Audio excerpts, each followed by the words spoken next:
Capítulo 761. A medida que transcurrió el tiempo, los intereses de ultramar de diversas naciones crecieron, y con ellos las fricciones y los controles entre las grandes potencias, que a menudo surgieron de manera pasiva. Austria pretendía aniquilar al Imperio Otomano para asegurarse una retaguardia estable y, al hacerlo inadvertidamente, extendió su alcance a Persia, adquiriendo la capacidad de amenazar a la India. En sus actividades de colonización en ultramar, los países anglo-austríacos contrarrestaron su influencia en muchos lugares, lo que planteó amenazas mutuas. Puedes tocar mi queso, y yo puedo tomar tu pan. Todos moderaron, por ejemplo. El Cabo de Buena Esperanza de Gran Bretaña, justo bajo las narices de Austria, permaneció tranquilo. Del mismo modo, la Alaska austríaca, fronteriza con Canadá, tampoco sufrió ningún conflicto. Los tiempos habían cambiado. La Alaska austríaca ya no era un reino árido y helado sino una región productora de oro de renombre mundial. Por supuesto, esta fama no significaba que la producción local de oro fuera de otro mundo. Más bien, se debía a la efectiva publicidad del gobierno colonial. En términos de producción de oro, las principales áreas productoras de oro en el mundo fueron Sudáfrica, Australia, Canadá, Estados Unidos, Rusia y África Occidental, con Alaska en séptimo lugar. La reputación de Alaska, notoriamente perjudicada por su duro clima, fue calificada humorísticamente por los poetas austríacos como la prueba de Dios.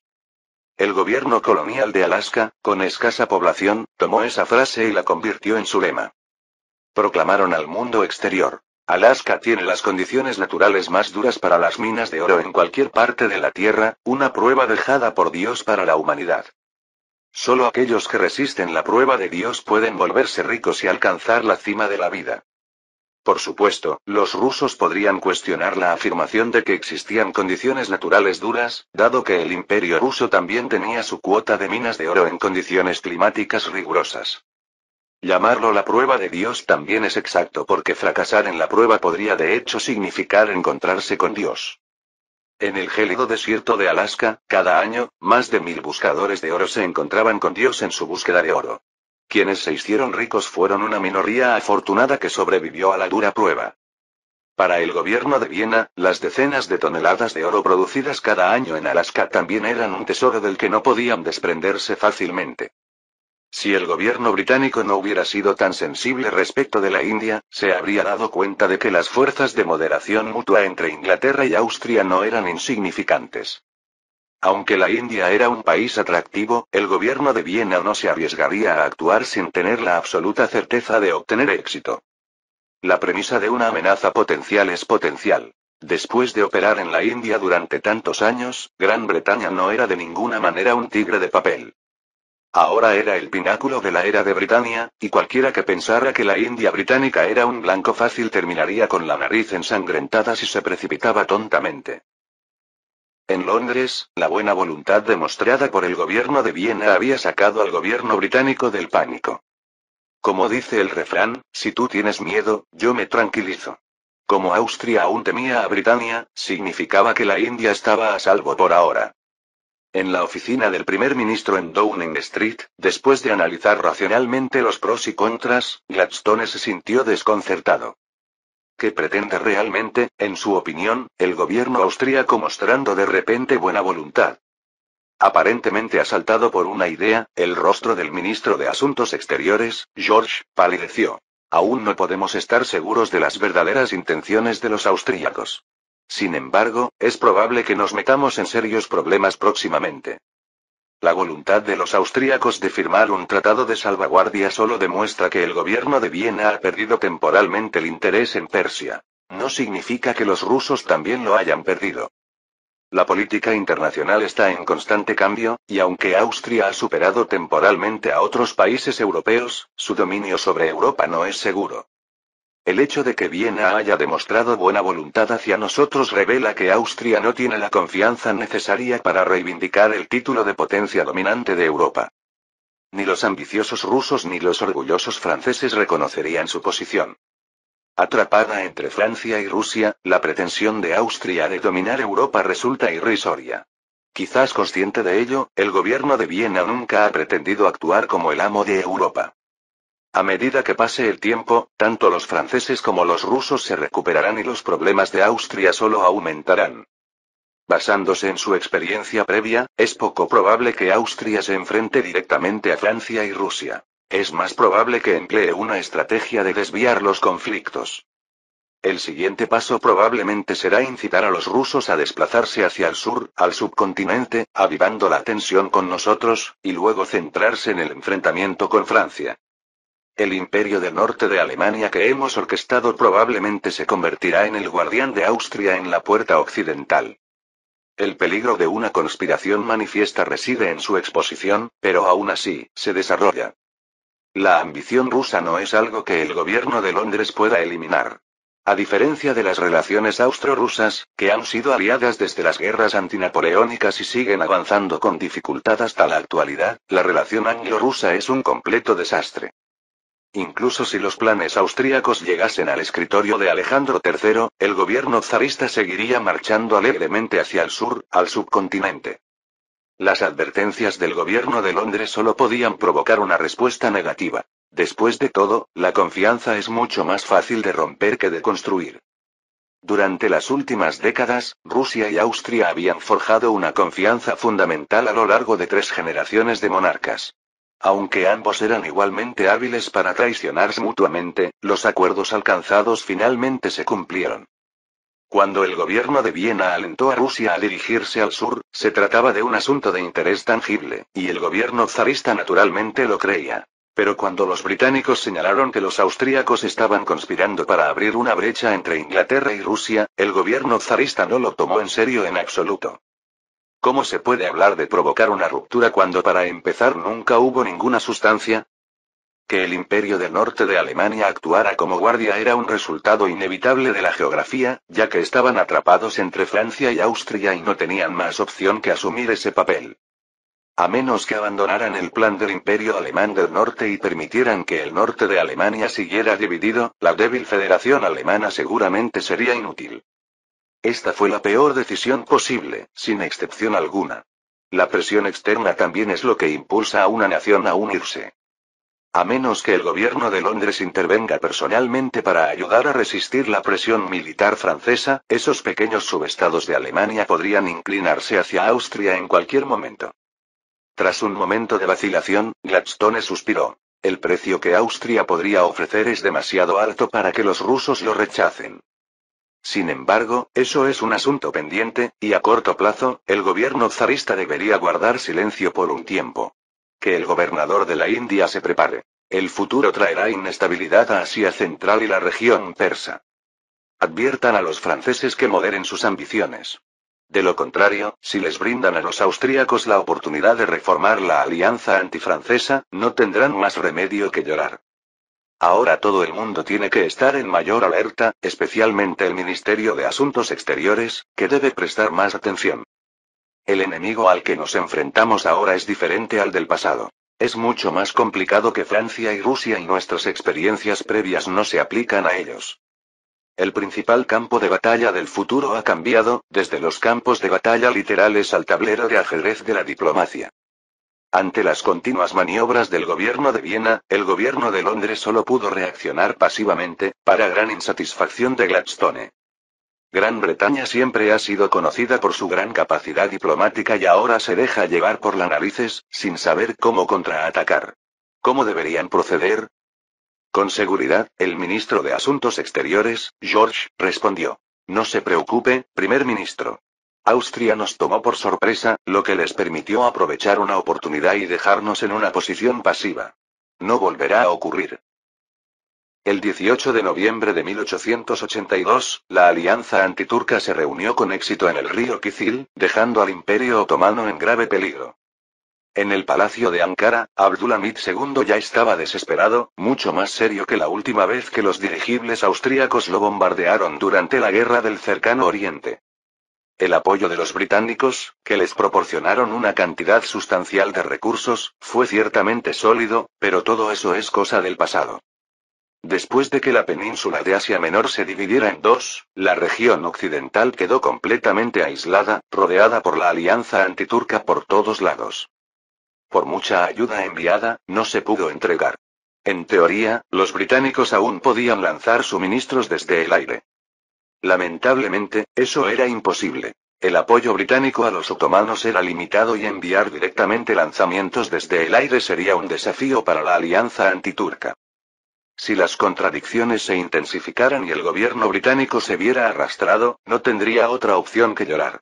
Ni Austria ni Rusia tenían la fuerza para codiciar la región india por sí solas, pero una vez que los dos países unieron sus fuerzas, la situación fue diferente. Sin mencionar la expulsión de los británicos, al menos podrían llevar la guerra al corazón de la India. El gobierno de Londres no estaba tan loco como para luchar contra dos de las tres principales potencias terrestres del mundo. ¿Iniciar una guerra para defender a los otomanos? Se estima que, en cuanto se planteó esa sugerencia, Downing Street tendría un nuevo ocupante.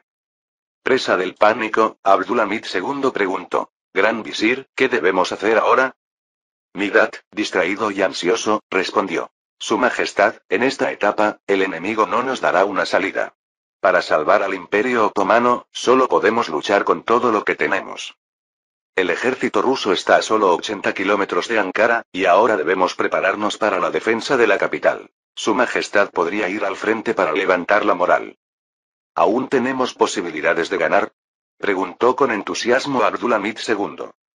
Deseaba mucho oír una respuesta afirmativa. Migrat no era de los que adulaban. El lío doméstico ya lo tenía destrozado, y en un momento así, naturalmente, no estaba dispuesto a congraciarse. «El enemigo tiene una ventaja demasiado grande. Nuestras posibilidades de ganar la guerra son casi nulas, pero todavía hay esperanza de salvar al Imperio Otomano. Si infligimos el máximo daño a la alianza antiturca, el cruel número de bajas les hará entrar en razón y luego sentarse a la mesa de negociaciones. En ese momento, pagar un precio determinado para escoltar al enemigo fuera del país nos permitiría terminar la guerra con dignidad». Abdulhamid II declaró con firmeza: «Bien, inspeccionaré el cuartel inmediatamente. El mayor miedo es la ausencia de esperanza, e incluso cuando la esperanza es escasa, siempre habrá quienes no puedan resistirse a intentarlo». En ese momento, las expectativas de Abdulhamid II habían bajado. Salvar el Imperio Otomano y su trono era suficiente. Capítulo 762. Montañas de cadáveres y mares de sangre. Esta era la verdadera representación del campo de batalla en Oriente Próximo en aquel momento. La guerra se había intensificado hasta el punto de que ambos bandos estaban enfurecidos. Todos tenían un solo objetivo: matar al enemigo. Todos los bandos habían renunciado a su objetivo final, y se perpetraban constantemente diversos actos crueles para forzar los límites. La religión, combinada con la guerra, liberó un poder aterrador. Los terroristas suicidas se habían convertido en armas estándar, y algunos incluso usaban a niños de 7 u 8 años como lanzadores. Se ataron bombas al cuerpo y los impulsaron con látigos. Gritos y explosiones se oían al mismo tiempo. No había nada más infernal que esto en la tierra. Cuando se agotó la compasión, el resultado fue, naturalmente, desastroso. Las zonas más sangrientas de la guerra se volvieron inhabitables tras su desaparición. Al ver la información de vuelta, incluso Franz, que era mundano y estaba bien informado, guardó silencio. Su única reacción fue que los otomanos se habían vuelto locos. La derrota no es terrible, porque siempre hay esperanza de regreso mientras haya gente viva, pero todo está perdido si no queda gente. Ya en el siglo XIX, la opinión pública internacional podía ejercer cierta influencia. Todos sabían que Austria, un gobierno preocupado por su imagen, no podía participar en una limpieza étnica. Antes de esto, el gobierno de Viena ya había elaborado un plan de reubicación de inmigrantes e incluso había elegido el lugar. Una isla en el océano Ártico con hermosos paisajes, un clima templado, abundante sol, poca lluvia y un excelente entorno de vida, perfecto para el turismo. Para esta isla, el gobierno de Viena incluso compensó al gobierno colonial británico-canadiense con una enorme suma de 15.000 libras esterlinas para obtener la soberanía. Dada la situación actual, Franz consideró que el gobierno de Viena ahorraría una gran suma de dinero en gastos de reubicación de inmigrantes. Según los datos enviados por el mando aliado, en Nochebuena, el número de muertos en las fuerzas aliadas había superado los 117.000 y el número de bajas había alcanzado la asombrosa cifra de 547.000. Solo el ejército austríaco había sufrido 59.000 bajas y 287.000 bajas. La primera oleada de tropas de carne de cañón había sido prácticamente aniquilada, y la segunda también había sufrido cuantiosas pérdidas. Con pérdidas tan significativas para las fuerzas aliadas, como el bando atacado, las pérdidas de tropas del Imperio Otomano fueron naturalmente aún más severas. Según estadísticas incompletas, hasta el momento, las pérdidas permanentes de tropas otomanas habían superado el 1.000.000. No había otra opción, ya que el Imperio Otomano aún no había establecido un sistema integral de rescate médico en zonas de guerra y el personal médico era insuficiente. Los hospitales de campaña no podían garantizar plenamente la seguridad ni siquiera de los oficiales, dejando a los soldados rasos con heridas leves a la deriva, y a los que presentaban heridas graves a la espera de la eutanasia practicada por sus compañeros. Con pérdidas tan masivas en el ejército, las bajas civiles fueron incontables, pero era seguro que el número de muertes civiles fue mayor que el de militares. La crueldad de la guerra en Oriente Próximo había provocado conmoción en el continente europeo, y el sentimiento antibélico volvió a convertirse en un tema popular. Incluso Austria vio crecer el sentimiento antibélico, aunque la visión dominante seguía siendo la del partido de la guerra, principalmente porque derrotar a los otomanos era demasiado satisfactorio. Bastaba con abrir un libro de historia para sentir el impulso de aniquilar a los otomanos. La facción antibélica solo se oponía a la guerra, no a la destrucción de los otomanos. Mientras los espectadores comentaban el estado de cosas, en un día luminoso y soleado, el reino de Prusia y el reino de Hannover completaron su alianza. Fue una decisión extremadamente discreta, a pesar de que todos sabían que Prusia y Hannover llevaban mucho tiempo colaborando. Aún así, nadie esperaba que establecieran un imperio federal. El 14 de febrero de 1883, Jorge I del Imperio de la Federación Alemana fue coronado emperador del Imperio Unido de Anton, añadiendo otra corona al mundo europeo. Con la formación de un imperio dualista por parte de Prusia y Hannover, el norte de Alemania había logrado en esencia la unificación. Varios pequeños subestados del Parlamento Imperial se habían resistido a la problemática inclusión de Prusia, pero al final fue en vano. Por ley, Prusia y Hannover compartían una cuota subestatal, lo que era una prerrogativa imperial a la que nadie podía oponerse. Este fue un precedente establecido por la dinastía Habsburgo, con regiones como la región húngara y la región de los Balcanes convirtiéndose en territorios del Imperio Shinra como partes de Austria. Jorge I simplemente estaba siguiendo su ejemplo. Con el norte de Alemania unificado, el imperio de la Federación Alemana podía ahora afirmarse como el imperio del norte de Alemania, teóricamente en igualdad de condiciones con el nuevo imperio romano de la dinastía de los Habsburgo. En San Petersburgo, Alejandro III dio un golpe con la mano sobre la mesa y exigió: ¿no juraste que me asegurarías que el gobierno de Viena no permitiría en absoluto la unificación prusiano-alemana? Ahora, tal como deseabas, efectivamente ha sucedido. ¿Pero dónde está la intervención prometida por Austria? Muchos países europeos promovieron la unificación prusiano-alemana para contrarrestar a Austria, pero esto ciertamente no incluyó al Imperio ruso. La guerra prusiano-rusa había sido tan sangrienta que ambos bandos eran enemigos profundos, sin posibilidad de reconciliación. Tras la unificación del norte de Alemania, para Austria sería aún más difícil unificar la región alemana, pero Rusia también ganaría un duro rival en su frente occidental. Esto se debió al gran volumen. A pesar de que el reino de Prusia se había dividido y muchas regiones se habían unido a Hannover, el debilitamiento de la facción antirrusa, al colocarla en segundo lugar en el nuevo imperio, no debe confundirse con una disminución del poder antirruso. No importaba cómo se dividiera la tierra, la población permanecía inalterada y el poder del odio posicionaría a esta gente contra Rusia. En términos de población, aquellos que despreciaban a Rusia constituían más de la mitad de este nuevo imperio, y el resto de la gente, en su mayoría, tampoco simpatizaba con los rusos. Sin duda, la hostilidad hacia Rusia era el sentimiento predominante en el nuevo imperio. Hasta que esta generación falleció, no hubo esperanza de reconciliación entre ambos bandos. Si solo se tratara de conquistar otro país hostil, al gobierno zarista no le importaría. Hay muchos países en el mundo que detestan a Rusia, y la vida sigue como siempre. Pero el norte de Alemania es diferente. Es un país fuerte. De no ser por las cuantiosas pérdidas de los jóvenes y capaces prusianos, la fusión de Prusia y los teutones no sería más débil que la antigua Federación Prusiana. Incluso con la vitalidad de Prusia herida, el naciente imperio del norte de Alemania aún conserva 7 u 8 de cada 10 fuerzas de la antigua federación, lo que es suficiente para ejercer presión sobre una Rusia ya tremendamente debilitada. La inacción del gobierno de Viena desconcertó al gobierno zarista. Ante la mirada asesina que Alejandro III le dirigió, Óscar Ximénez, el ministro de Asuntos Exteriores inmediatamente responsable, solo pudo responder con rigidez. Austria ha centrado toda su atención en el campo de batalla del cercano Oriente, descuidando los cambios en Europa Central, permitiendo a los británicos aprovechar la oportunidad. Es posible que el gobierno de Viena no haya asumido los cambios repentinos y por eso ha tardado en tomar medidas. Cuanto más hablaba, más grave se volvía su voz, y un sudor frío empezó a perlarse en la frente de Óscar Ximénez. No tenía opción. No podía inventar más explicaciones. Era ministro de Asuntos Exteriores de Rusia, no de Austria. Sería normal que desconociera la situación real.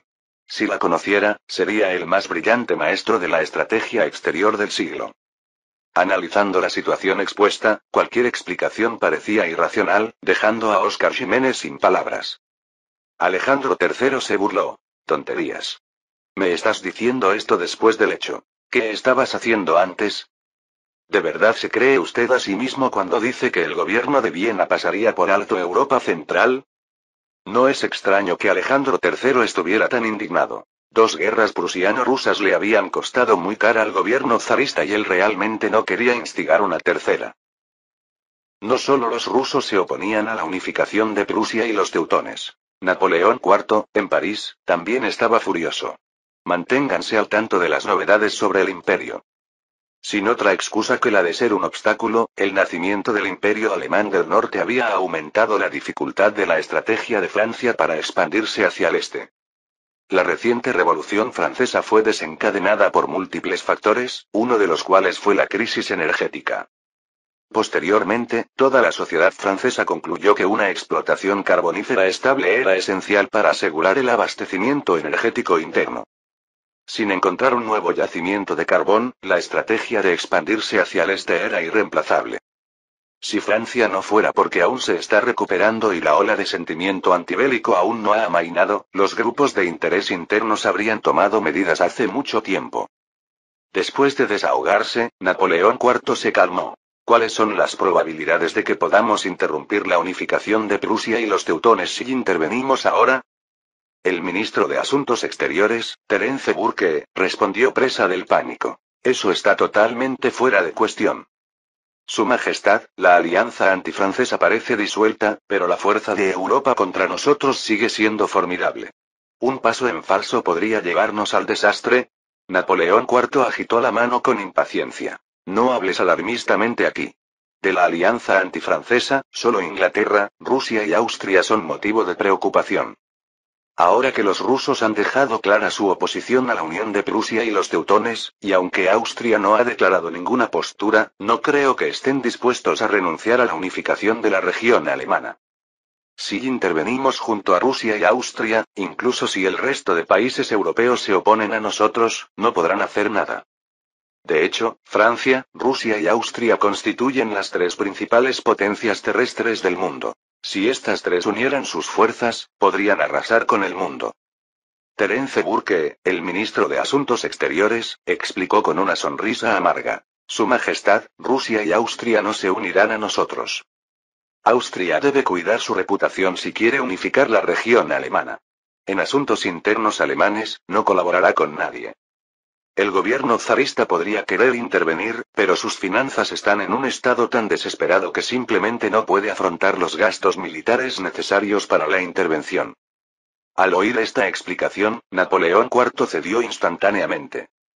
La situación en Francia tampoco era muy buena. Si hubiera sido antes de la Gran Revolución, Napoleón IV podría haber financiado generosamente al gobierno zarista, que ahora carecía de dinero.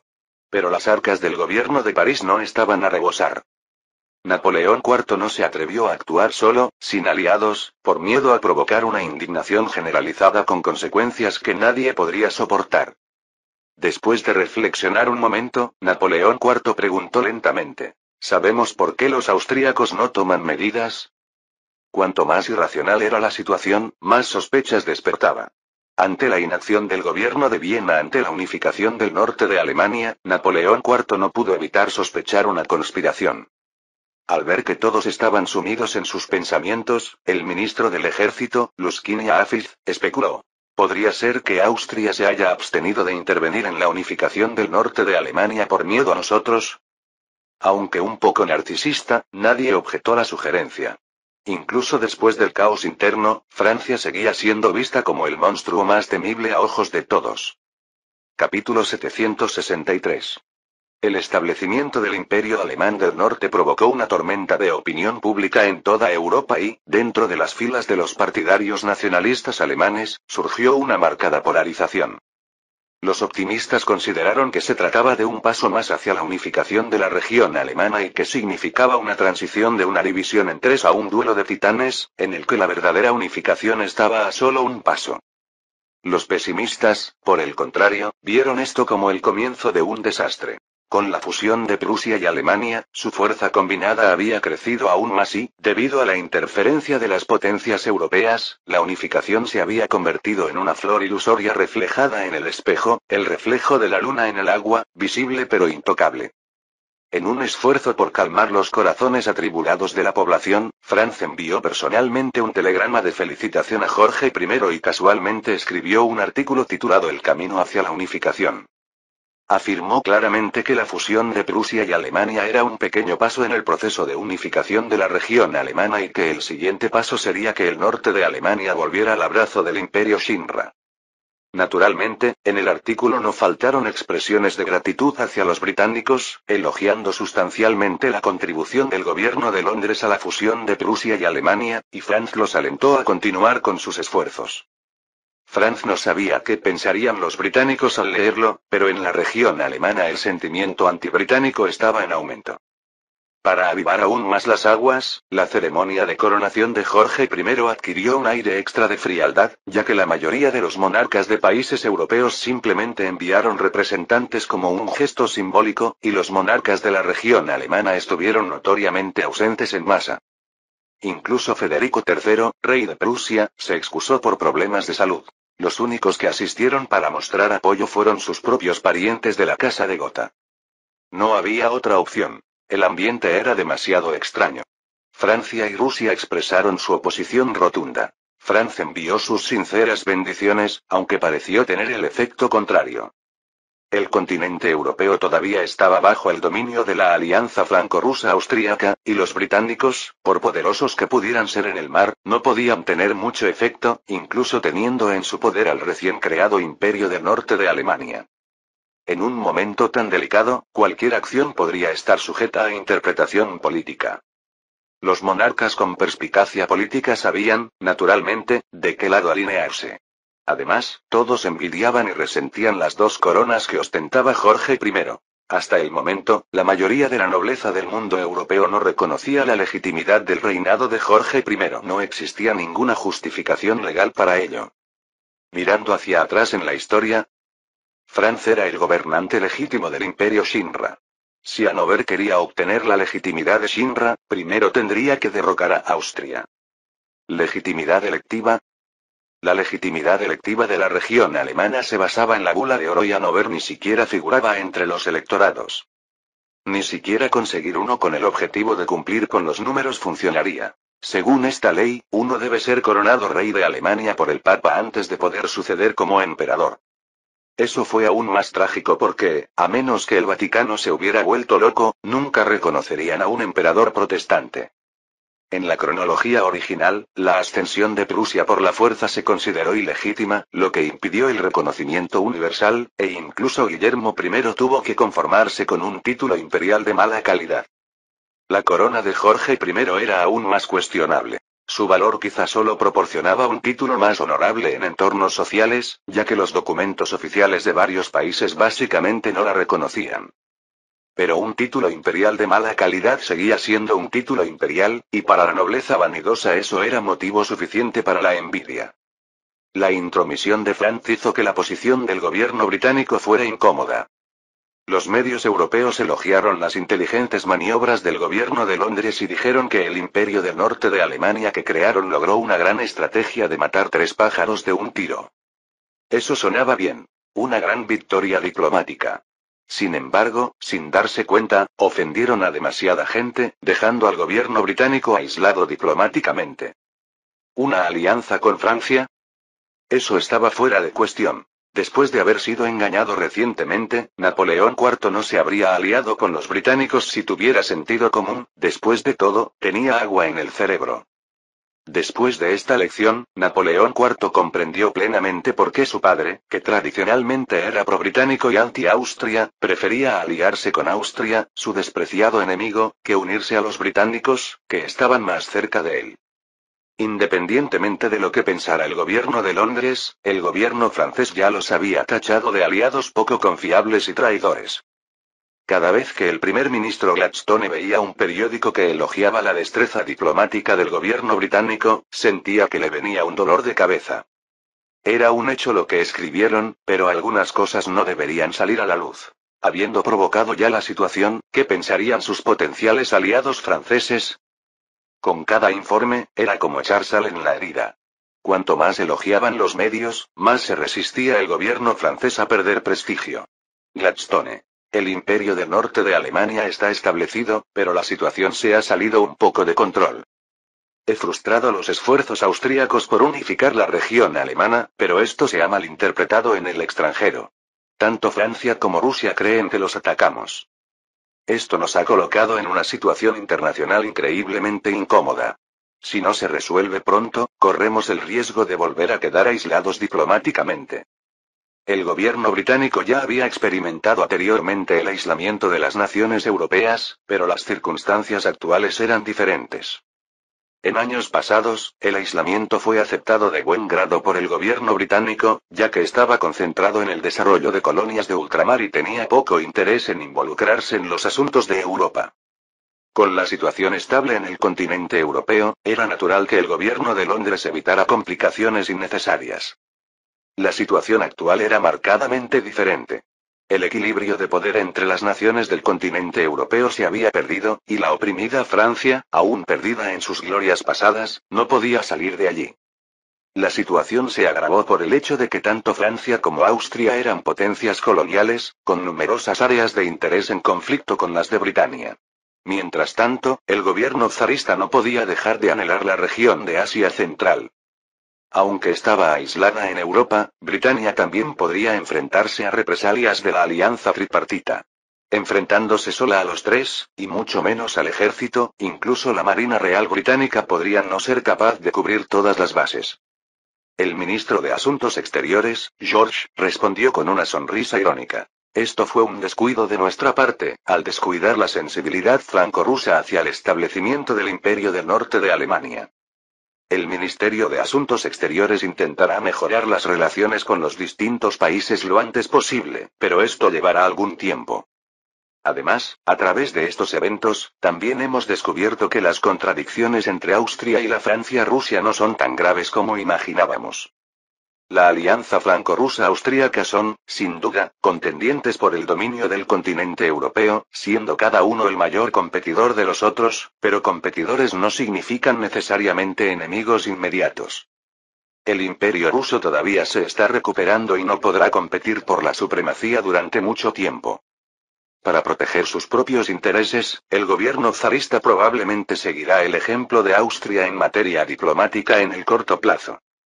La guerra del Cercano Oriente fue una fiesta de reparto para los ruso-austríacos, en la que el gobierno de Viena vinculó a los rusos con los intereses de los otomanos, lo que hizo muy difícil abrir una brecha entre Rusia y Austria. La relación entre Francia y Austria es incomprensible. Lógicamente, ambos emperadores de Francia deberían haber sido anti-austríacos, y cabría esperar que las relaciones entre ambos países fueran muy precarias.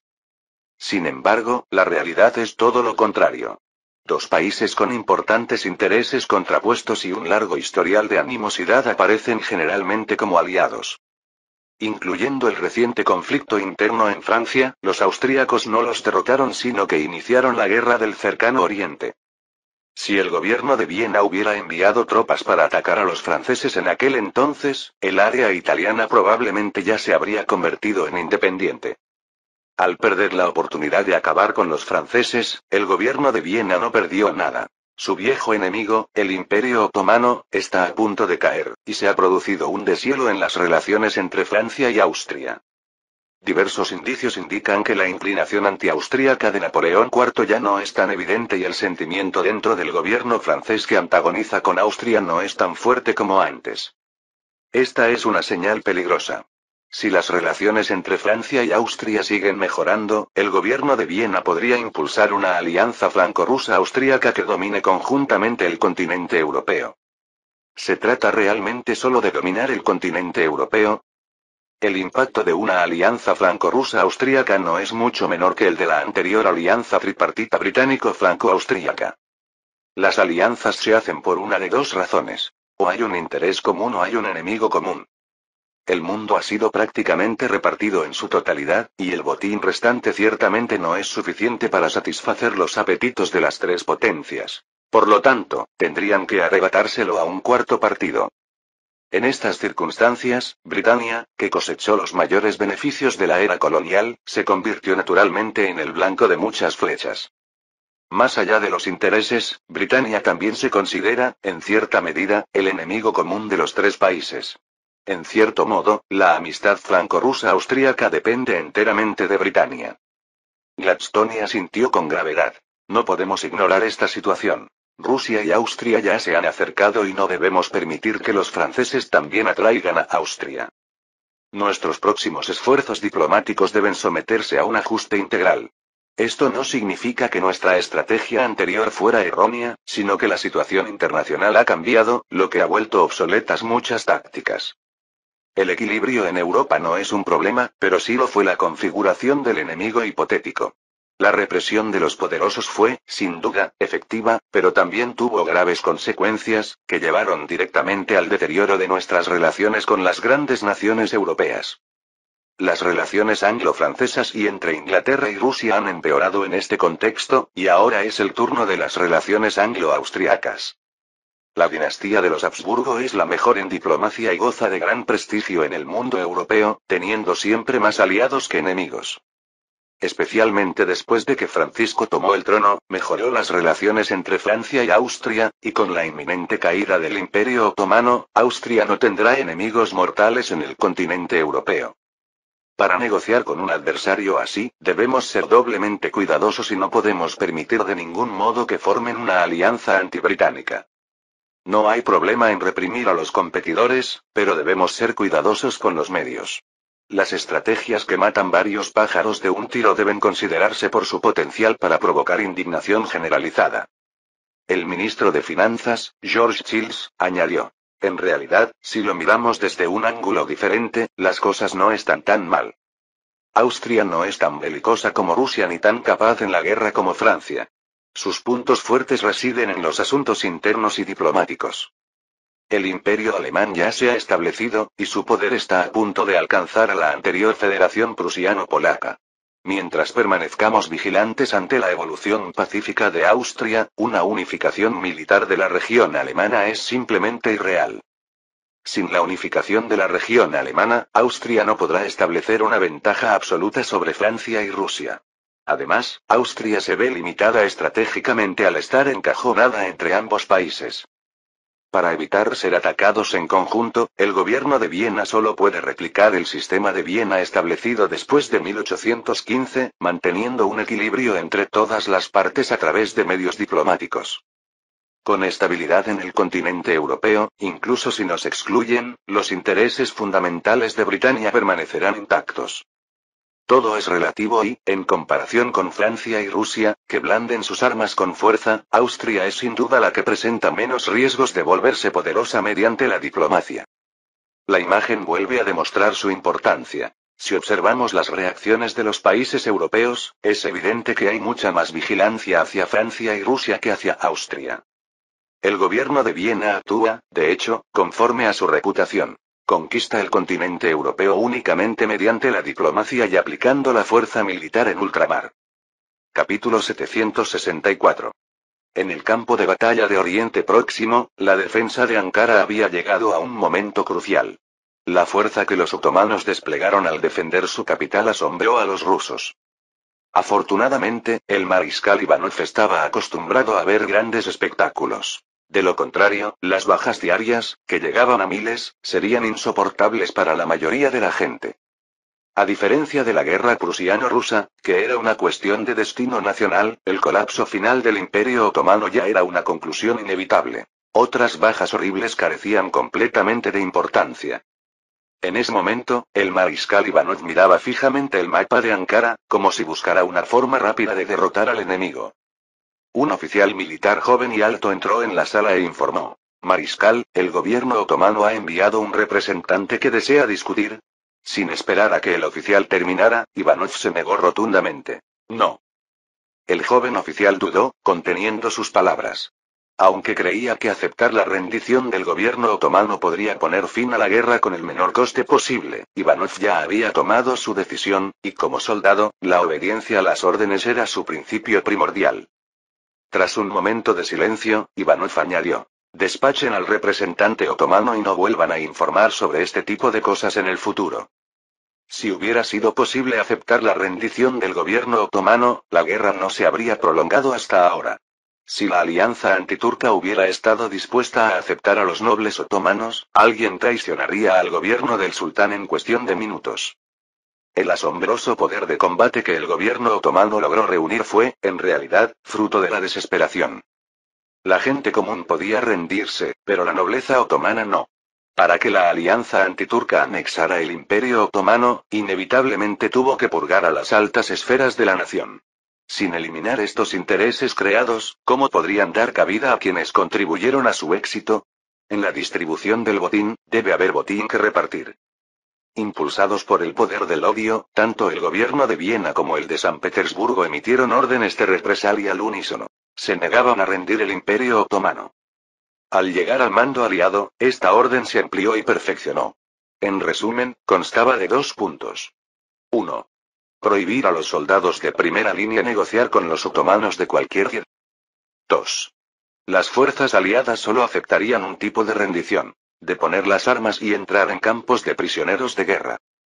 A primera vista, estas órdenes parecían leves, pero eliminaban eficazmente la posibilidad de la rendición del Imperio Otomano. Entrar en campos de prisioneros de guerra significaba perderlo todo. Para quienes tenían intereses creados, esto equivalía a exigirles la vida. Las fuerzas aliadas no dejaban margen para la supervivencia, así que el bando contrario, naturalmente, luchó desesperadamente. Aunque el mando aliado había sobreinterpretado sustancialmente las órdenes de las altas esferas, nadie defendió a los otomanos. Este era el poder del odio. Tanto Austria como el Imperio ruso albergaban una profunda enemistad hacia el Imperio otomano. Inevitablemente, la nobleza de ambas naciones, con una herencia que duraba más de un siglo, tuvo extensas disputas sangrientas con el Imperio otomano.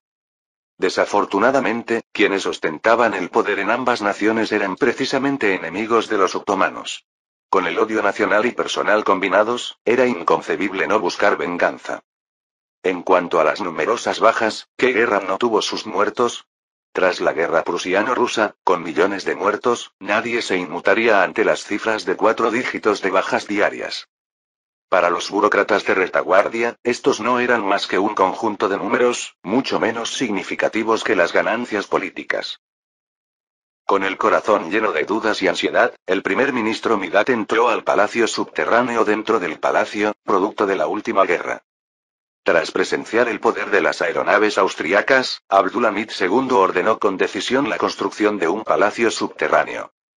Para evitar la amenaza aérea, el gobierno otomano se movió clandestinamente para llevar a cabo sus operaciones desde el inicio de la defensa de Ankara. Abdulhamid II, lleno de expectación, preguntó: ¿Cómo está la situación? ¿Los rusos han aceptado negociar con nosotros? A medida que la guerra avanzaba hasta su estado actual, Abdulhamid II había aceptado la realidad. Dado que Europa no tenía una tradición de regicidio, incluso si hubiera una retribución posbélica, como mucho sería exiliado. Basándose en su conocimiento de Austria, creía que la alianza antiotomana liderada por el gobierno de Viena no tomaría medidas tan extremas. Era muy probable que se asignara una parcela de tierra para enviar allí en masa a los remanentes otomanos. El único problema fue que no fue el ejército austríaco el que atacó Ankara, sino los rebeldes rusos. Migad negó con la cabeza. El comandante del ejército ruso, Ivanov, nos odia profundamente. Ni siquiera se presentó antes de ahuyentar a los representantes que enviamos. Es básicamente seguro que negociar con los rusos es un callejón sin salida.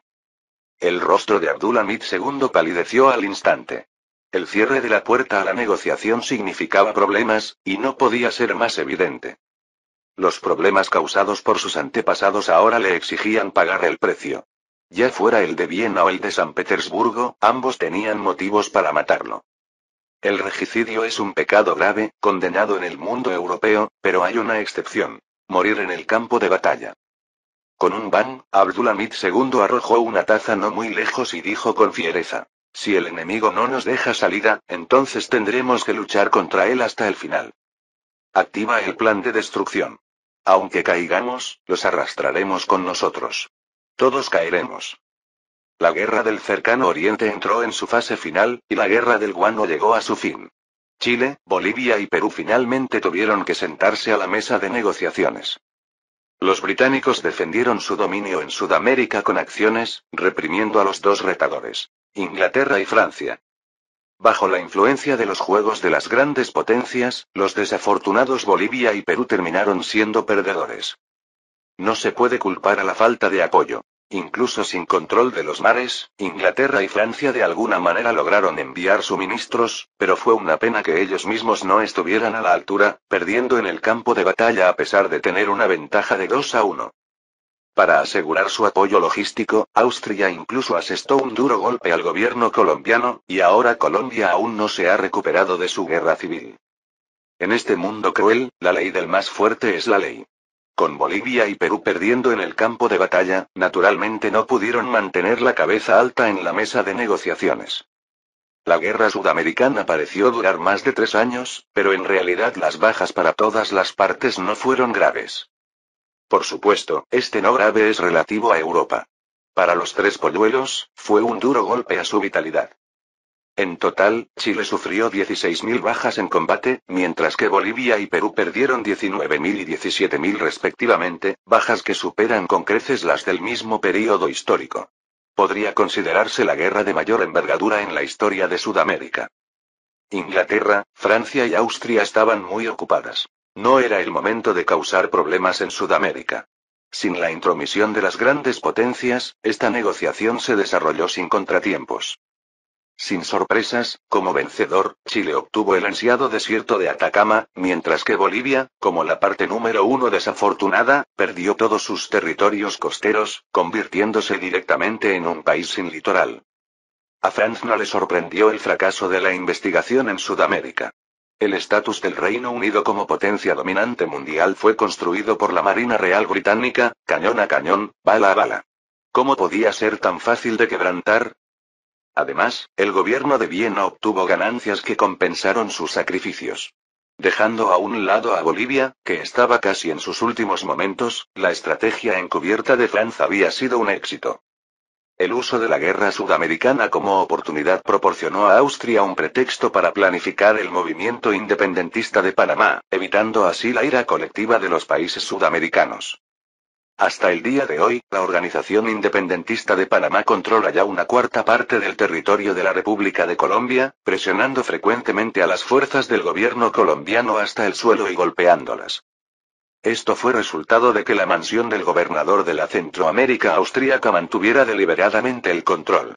De lo contrario, la organización independentista podría haberse extendido por toda Colombia. Suena impresionante, pero en realidad no es gran cosa. La población total de la República de Colombia, jóvenes y mayores, suma poco más de 2 millones de personas, una cuarta parte de las cuales son blancas. Es normal que no derroten a la organización independentista. Después de todo, es solo una fachada expuesta. La verdadera fuerza militar siguen siendo los colonos austríacos. Luchando por cuenta propia, su poder de combate siempre es fácilmente abrumador. El gobierno colonial austrocentroamericano prometió que quien conquistara el territorio sería dueño de él. Luego, equipos coloniales civiles irrumpieron frenéticamente, dejando pronto al gobierno colombiano cuestionando su existencia. Se suponía que era la Organización Independentista de Panamá, pero ahora están bebiendo del río Magdalena y no muestran señales de detenerse. Capítulo 765. Al ver el fin de la guerra del Guano, el afligido gobierno colombiano ya no quiso continuar la lucha. Si bien los británicos eran reyes en el mar, una vez en tierra, descendían instantáneamente al nivel de bronce. Bajo el mando de instructores británicos, las fuerzas del gobierno colombiano sufrían derrotas constantes. Contando las tropas muertas por errores de identidad, la guerra ya había cobrado la vida de más de 43.000 colombianos. Para todos estaba claro que la organización de la independencia de Panamá era apenas un peón colocado en primer plano. Sin resolver las cosas con Austria tras bastidores, la victoria era imposible. Sin duda, esto era inalcanzable. Con la limitada fuerza de Colombia, persistir en una lucha tenaz solo aumentaría las bajas. El 7 de abril de 1883, el gobierno colombiano hizo un llamado de paz al mundo exterior e invitó a las 4 grandes potencias, Inglaterra, Francia, España y Austria, a mediar en esta guerra civil. Austria también fue uno de los mediadores. Estas eran las reglas del juego. Oficialmente, Austria no había participado en esta guerra. Como el país más poderoso de la costa caribeña, cumplía los requisitos para ser mediador. Si Estados Unidos no se hubiera dividido, habría estado entre los mediadores. Ahora, con la secesión consumada, los estadounidenses aún no habían entrado en el club de las grandes potencias. Con la invitación de mediación de Colombia en mano, el cese del fuego no se convirtió en un nuevo tema de disputa para el gobierno de Viena. Ministro colonial Stephen. La situación en Colombia es altamente favorable para nosotros, ya que la organización de la independencia de Panamá ha ido ganando ventaja en el campo de batalla.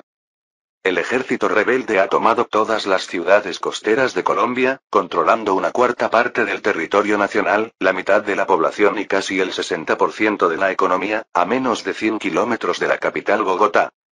Tomar el control de Colombia es solo cuestión de tiempo. Sería una lástima rendirse ahora.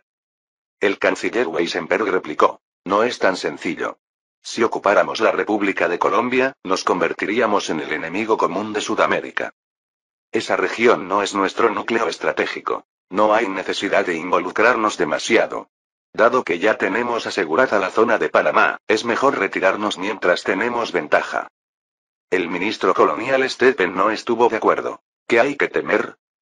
Los países sudamericanos tienen fuerzas limitadas y están llenos de contradicciones entre sí. Simplemente no pueden unirse en torno al tema de Colombia. Como mucho, podríamos enfrentarnos a un aislamiento temporal, pero las naciones sudamericanas no se arriesgarán sinceramente por Colombia. Solo necesitamos dividir y vencer. Esto era un hecho. Una Sudamérica unida podía hacer que Austria se sintiera cautelosa, pero una Sudamérica desunida difícilmente molestaría a Austria. Sería una bendición de Dios. Aunque dice el refrán, la muerte de uno es el luto de otro, ningún zorro se atreve a provocar la ira del tigre. Sin sus propios intereses involucrados, muchos optan por hacer oídos sordos. Weisenberg meneó la cabeza. Si no fuera por los británicos, ciertamente podríamos hacerlo. Lamentablemente, Sudamérica es la colonia económica de los británicos, y el gobierno de Londres no se quedará de brazos cruzados viendo cómo nos expandimos allí. Los países sudamericanos liderados por alguien no son tan fáciles de tratar como un puñado de arena. Incluso si pudiéramos mantener el control de Colombia militarmente, sufriríamos graves pérdidas políticas y económicas. La avaricia es un pecado. Nos encontramos en un momento crucial de nuestra estrategia global. Cualquier acción precipitada podría tener consecuencias desastrosas. Anexar a Colombia nunca estuvo en los planes de Frank desde el principio. Desde la misma pancarta que surgió, está claro que la Organización para la Independencia de Panamá tenía como blanco específico el área de Panamá. Simplemente los planes no se adaptaban a los cambios. No estaba claro si la nobleza era demasiado poderosa en la guerra o si el gobierno colombiano era demasiado incompetente, pero de alguna manera habían llegado a la situación actual. Franz intervino. Comencemos con las negociaciones. Si el gobierno colombiano está dispuesto a ceder, entonces pongamos fin a esta guerra lo antes posible. El cercano Oriente es apremiante en estos momentos. Mientras tengamos la zona de Panamá, no importa si hay más o menos interés en otras regiones. La decisión estuvo motivada por intereses. La era de la expansión colonial había terminado y el enfoque estratégico de Austria había regresado a la isla mundial. Para Franz, sin Panamá, Colombia no era más que un trozo de costilla inútil. No hables del futuro.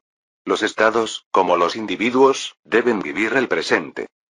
El requisito previo para perseguir el futuro es tener un futuro que perseguir. Si uno se queda a mitad de camino, entonces todo habrá sido en vano.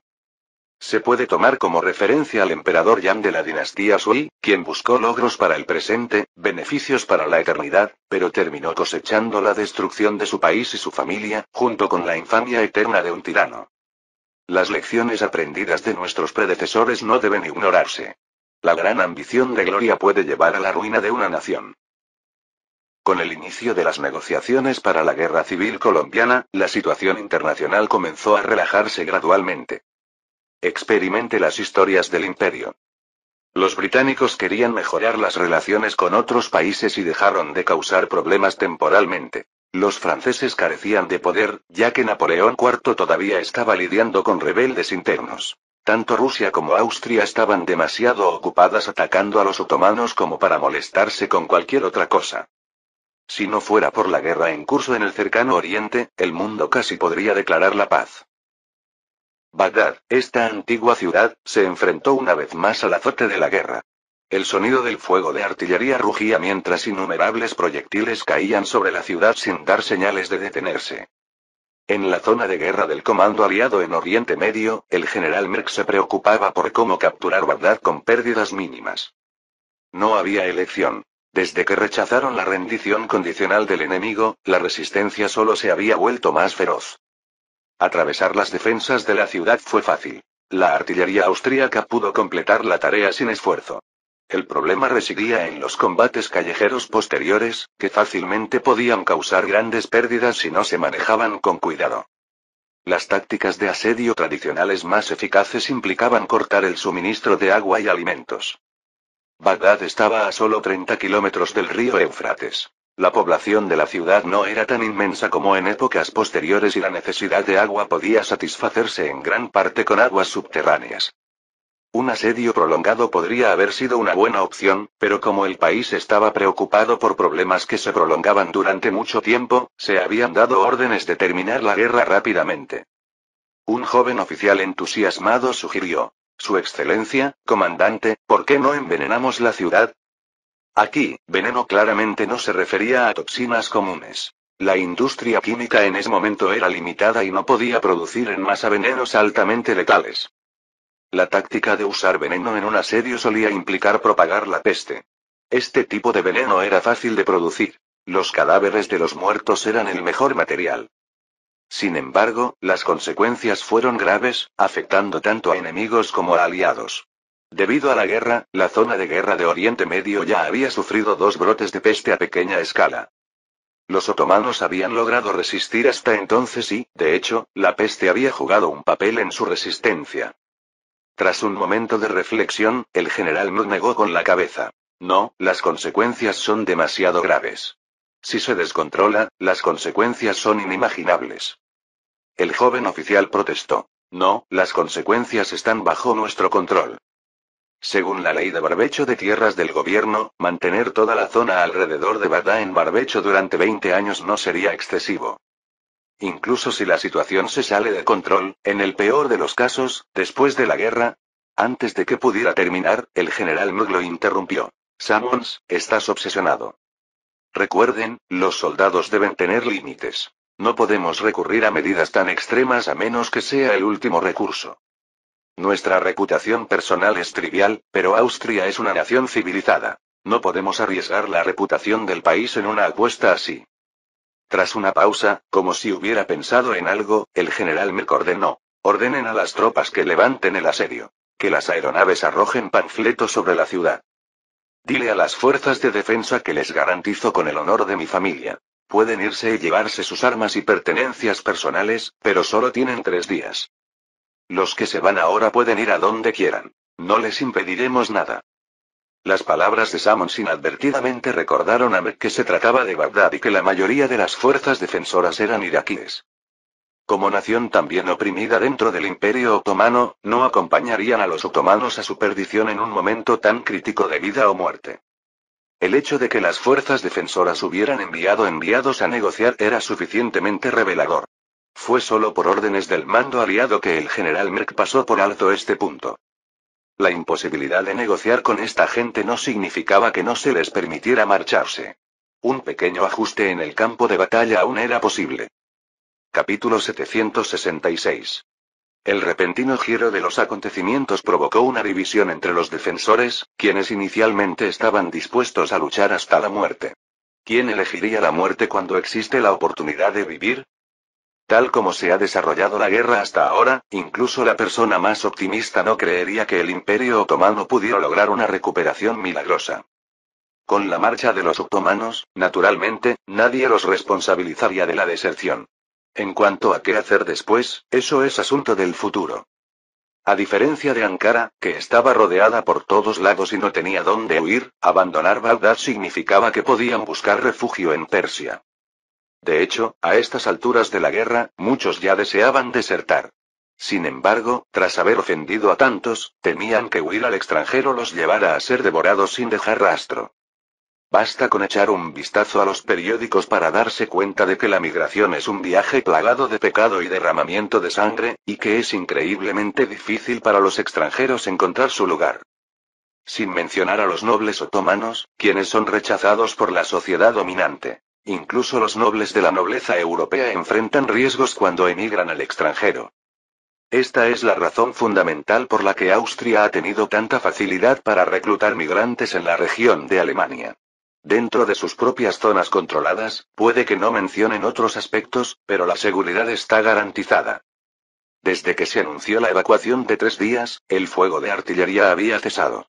Para demostrar su sinceridad, Merck incluso ordenó al ejército austríaco estacionado fuera de la ciudad que se retirara 5 kilómetros. Un anciano vestido con traje tradicional golpeó el suelo 2 veces con su bastón y dijo: «Señores, no nos queda mucho tiempo. Debemos tomar una decisión rápidamente». Respetado Edif, ¿cómo podemos garantizar que los austríacos cumplan su promesa?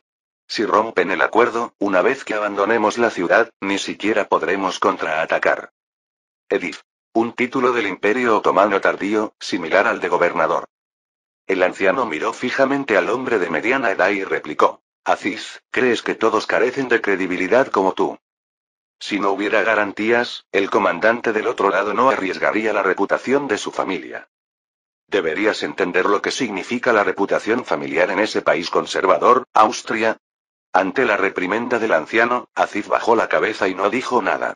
En su insensata juventud, había codiciado ganancias sin discreción y, sin darse cuenta, se había ganado la reputación de ser poco confiable. Solo se necesita un día para arruinar una reputación, pero no es tan fácil restaurarla. Por supuesto, Aziz nunca había intentado realmente redimirse. Un hombre delgado habló: «Respetado Edif, en este momento, no tenemos otra opción.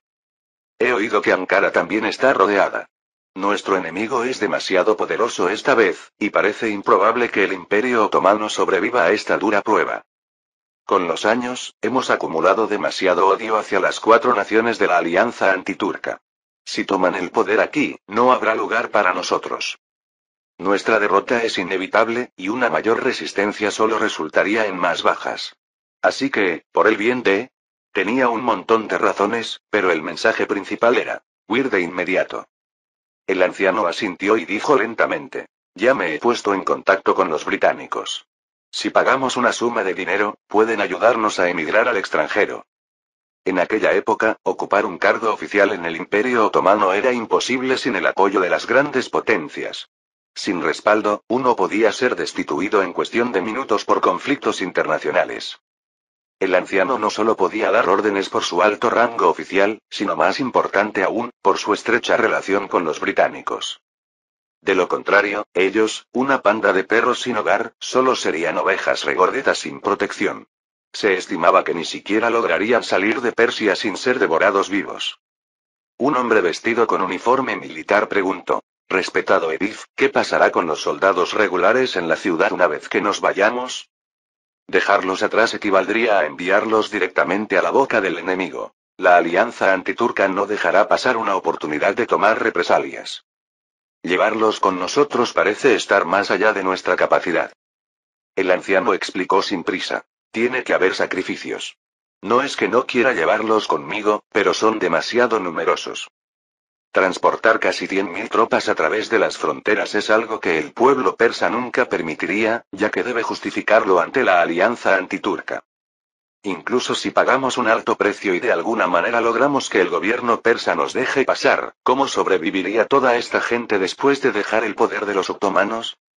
Además, las esposas, los hijos y los ancianos de estos soldados están todos en el Imperio Otomano. Tal vez no estén dispuestos a venir con nosotros.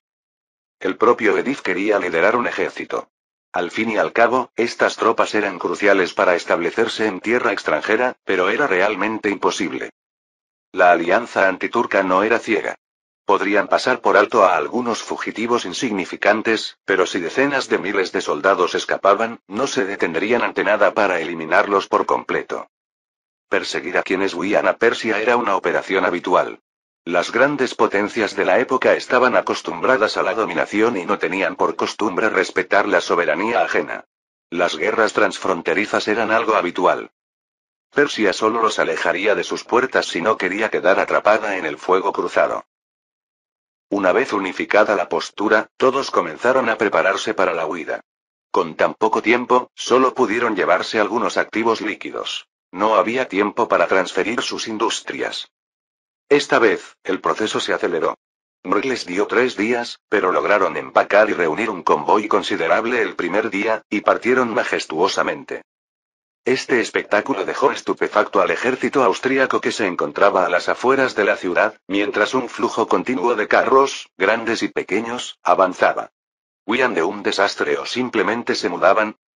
Sin embargo, una promesa dada no podía simplemente retractarse. Tanto la reputación familiar como la credibilidad nacional obligaban a Mrk a cumplir el acuerdo. En el Palacio de Viena ya se había difundido la noticia de lo sucedido en Bagdad. La defensa anticlimática de Bagdad reformuló una vez más la visión del mundo de Franz. Demostró que todo tiene un precio, incluso los enemigos. Mientras el precio sea justo, se puede llegar a un acuerdo. Vidas y parte de su fortuna. Ese fue el precio que ofreció Mrk. ¿Es un soborno? Más bien una amenaza, ¿no? Normalmente, esto sería una broma. Pero en tiempos de supervivencia, estos sucesos son extremadamente comunes. Franz meneó la cabeza. Dejar ir a esta gente realmente ha acelerado nuestro progreso. Pero estos individuos, portadores de odio, incluso exiliados en el extranjero, siguen representando un problema potencial. Sería mejor encontrar la manera de deshacerse de ellos. Como comandante en la zona de guerra de Medio Oriente, Mrk no enfrentó problemas y logró ganar la guerra con un costo mínimo. A diferencia del gobierno del sultán en Ankara, que era una amenaza que había que eliminar, los funcionarios en Bagdad no eran más que peces gordos. Sin mencionar la movilización de todo el Imperio Otomano, ni siquiera lograron movilizar a la región iraquí. Su influencia se limitaba a los alrededores de Bagdad, por lo que se consideraban objetivos secundarios. Desde el punto de vista de sus capacidades, estos individuos podían, como mucho, planificar ataques terroristas. Instigar un caos generalizado estaba fuera de cuestión. Austria no carecía de tierras de cultivo. De ser necesario, podían sobreinterpretar la ley de barbecho para que toda Mesopotamia volviera a ser bosques y pastizales. Manténganse conectados a través del imperio. Sin agricultura, el sistema económico local colapsaría y, sin medios de vida, naturalmente, nadie se quedaría. Sin población, incluso si los arribistas quisieran provocar disturbios, no tendrían condiciones para hacerlo. En cuanto a los ataques terroristas, Franz nunca tomó en serio esas molestias triviales. ¿Cómo podría alguien aspirar a ser líder mundial sin enfrentarse a algunos bombardeos? No solo los futuros Estados Unidos, sino también Gran Bretaña, Francia y Austria en la actualidad, sufrieron con frecuencia ataques terroristas. ¿Qué imperio colonial no fue odiado? Simplemente, los métodos terroristas actuales eran muy primitivos, principalmente vandalismo y asesinato, y los terroristas suicidas aún no habían recibido entrenamiento. Debido a los desafíos logísticos, la mayoría de los ataques ocurrieron en el extranjero. Penetrar el territorio continental de varios países para causar problemas no era algo al alcance de cualquier persona. La falta de preocupación social se debió principalmente a que los gobiernos minimizaron deliberadamente la situación. Reforzar las medidas de seguridad fue suficiente. El ministro de Asuntos Exteriores, Weisenberg, dijo: Su Majestad, sería muy difícil eliminarlos a todos, pero dejar atrás a la mayoría sería fácil. Solo prometimos dejarlos salir, no que quedarían exentos de culpa. Mientras no actuemos dentro de las fronteras otomanas, cumpliremos nuestro acuerdo. A juzgar por su ruta, parece que querían viajar a través de Persia. Desde la antigüedad, la riqueza ha conmovido corazones. Cuanto más se lleven los otomanos, más fácil será para nosotros presionar a los persas para eliminarlos en el camino. Sería mejor que el ejército enviara primero a la gente a la región persa. Si el gobierno persa rechaza nuestra propuesta, el ejército podría encargarse de enviar a estas personas de regreso. Una vez establecido el hecho, el Ministerio de Relaciones Exteriores podrá ocuparse de las consecuencias. Tal era el estilo de las grandes potencias. Incluso si Austria actuara contra estos remanentes en suelo persa, el gobierno persa solo podría observar con impotencia. De lo contrario, podría producirse un malentendido y la alianza antiturca, mientras caza conejos, podría eliminarlos accidentalmente, sin dejar tiempo para las lágrimas. Capítulo 767. La fundación del Imperio Otomano se centró principalmente en la península de Asia Menor, y el control ejercido por el gobierno del sultán sobre otras regiones fue claramente mucho más débil. Especialmente después de que la alianza antiturca cortó la conexión del gobierno del sultán con las áreas locales, el control prácticamente desapareció. Los súbditos leales eran pocos y, frente a la cruel realidad, las debilidades de la naturaleza humana quedaron al descubierto. Al ver que el gobierno otomano era un barco que se hundía, aquellos que no estaban dispuestos a hundirse con el imperio comenzaron a buscar salidas. Bagdad fue solo el comienzo. Después de que el ejército austríaco avanzó hacia Mesopotamia, hubo innumerables incidentes de personas que abandonaron sus ciudades y huyeron. La gente tiende a seguir al rebaño. Una vez que vieron a los dignatarios y a la élite huir, la gente común naturalmente corrió a hacer lo mismo y, durante un tiempo, la frontera persa estuvo abarrotada de refugiados. Bagdad, sede temporal de la zona de guerra de Oriente Medio. El general Merck preguntó preocupado: Denis, ¿cuánta gente se ha ido en total? El oficial militar de mediana edad, Denis, respondió: en la región de Bagdad se han ido unas 120.000 personas, y en toda Mesopotamia se han ido más de 500.000. El general Merck frunció el ceño profundamente. No es suficiente. Queda muy poca gente. Las batallas en Mesopotamia prácticamente han terminado, y lo que queda es solo una resistencia esporádica. La población local asciende a más de 3 millones, e incluso a causa de la guerra, deberían quedar por lo menos 2,5 millones o 2,5 millones. Reste los 50.000 que se fueron, y todavía quedan 1.700.000 u 800.000 residentes. Reubicar a tantas personas en el futuro costará inevitablemente una enorme suma de dinero. El mejor enfoque sigue siendo que se vayan voluntariamente. Difundan la noticia de que vamos a implementar la ley del barbecho. Durante los próximos 20 años, el cultivo de cosechas y la ganadería en Mesopotamia estarán prohibidos. Las noticias, ya sean parcialmente verdaderas o falsas, suelen ser las más fáciles de creer para la gente. Los que estaban un poco mejor informados sabían que Austria había aplicado la ley del barbecho después de ocupar el reino de Jerusalén y la península arábiga.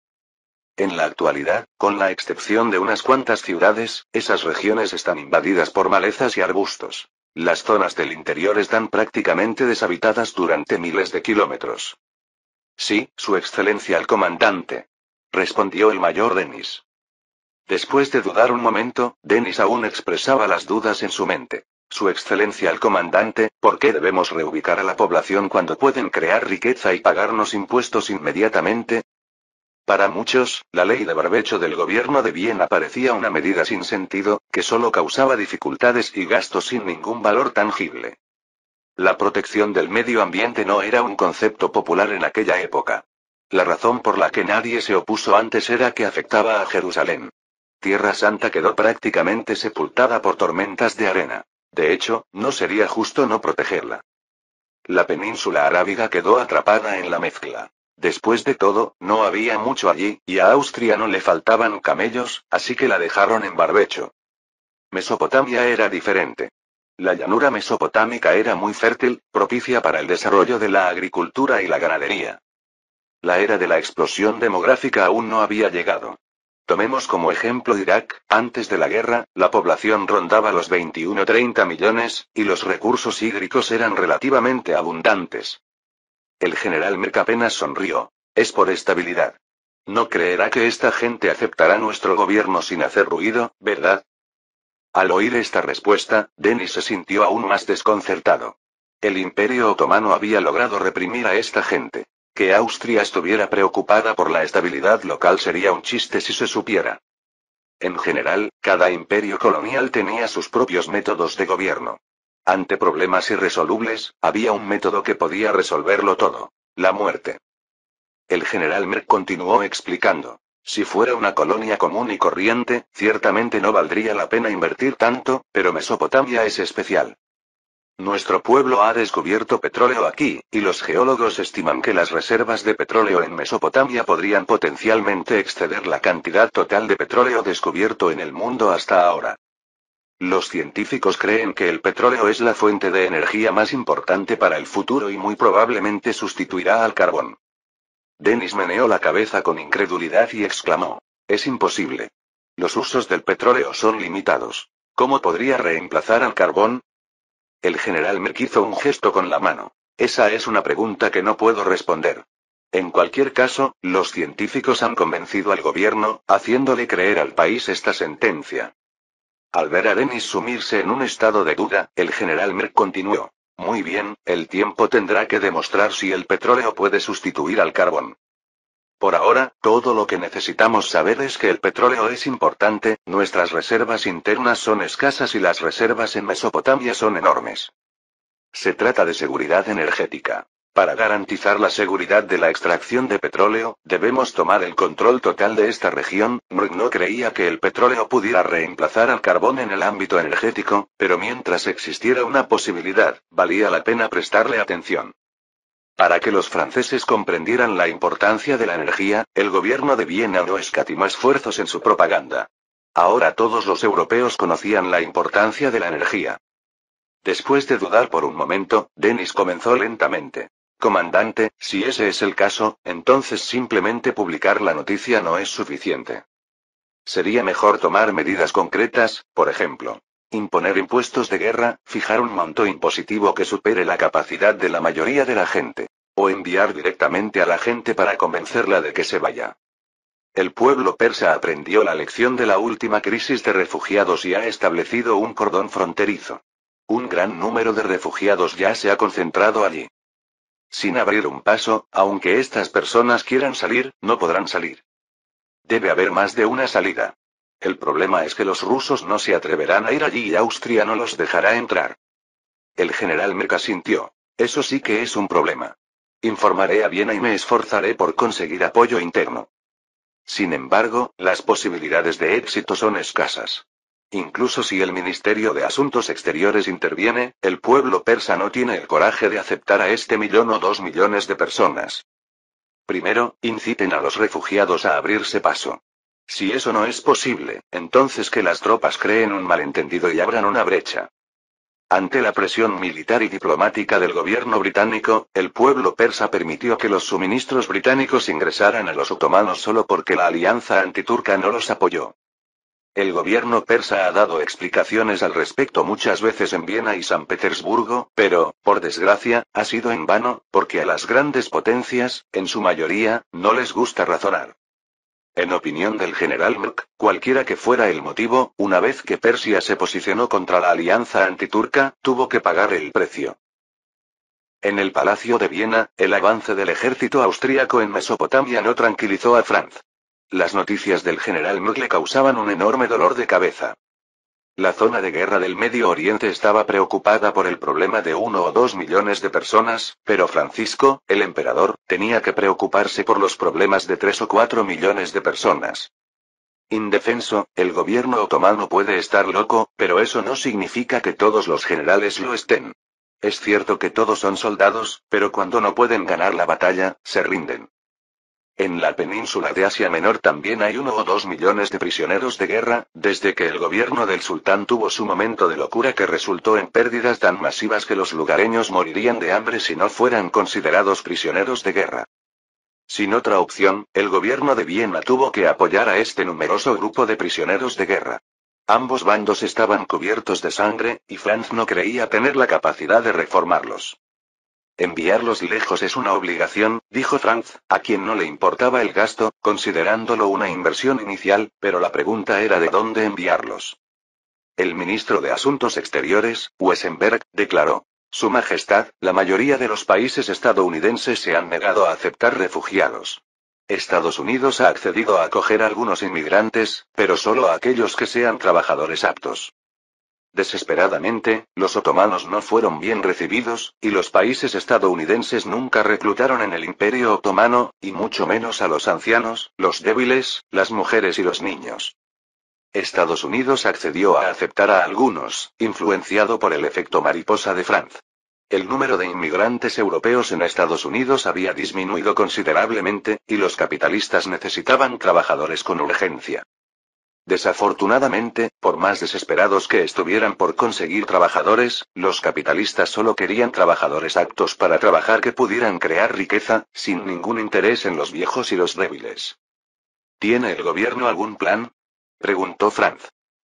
El primer ministro Félix respondió: El gobierno tiene 3 planes.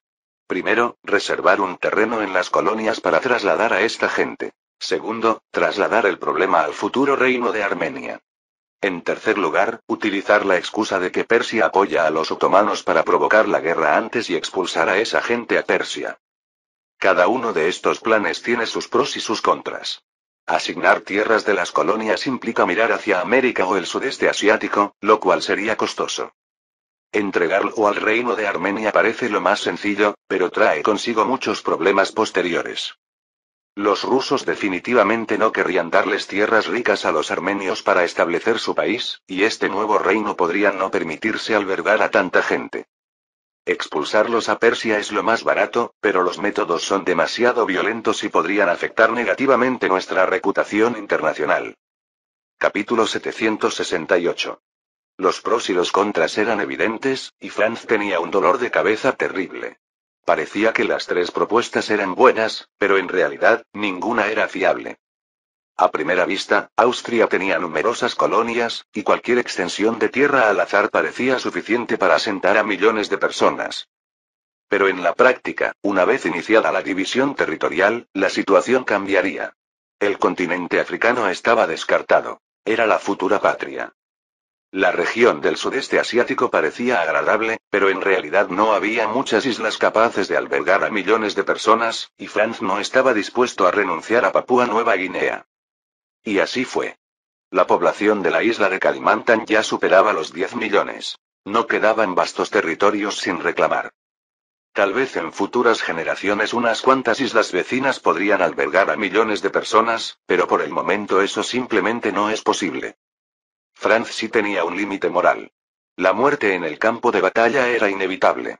Pero crear deliberadamente un desastre que dejó a millones de personas sin comer después de la guerra, simplemente no podía hacerlo.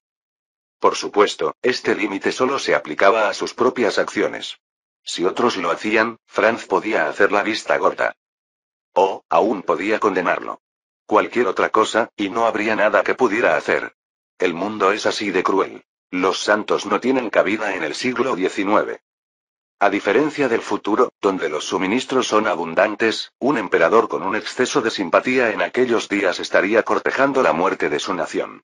Estados Unidos también tenía sus problemas. Alaska era vasta y rica en recursos, especialmente oro, cuya extracción ya había comenzado, así que el gobierno de Viena no lo abandonaría. La Centroamérica austríaca era el corazón estratégico de América. No podía ser puesta en peligro. Eso dejaba solo las islas del Océano Ártico y la meseta patagónica en Sudamérica. Todo el mundo sabía que las islas del Océano Ártico no eran adecuadas para la habitación humana. La mayoría de la gente no sobreviviría allí, excepto quizás algunos criminales empedernidos.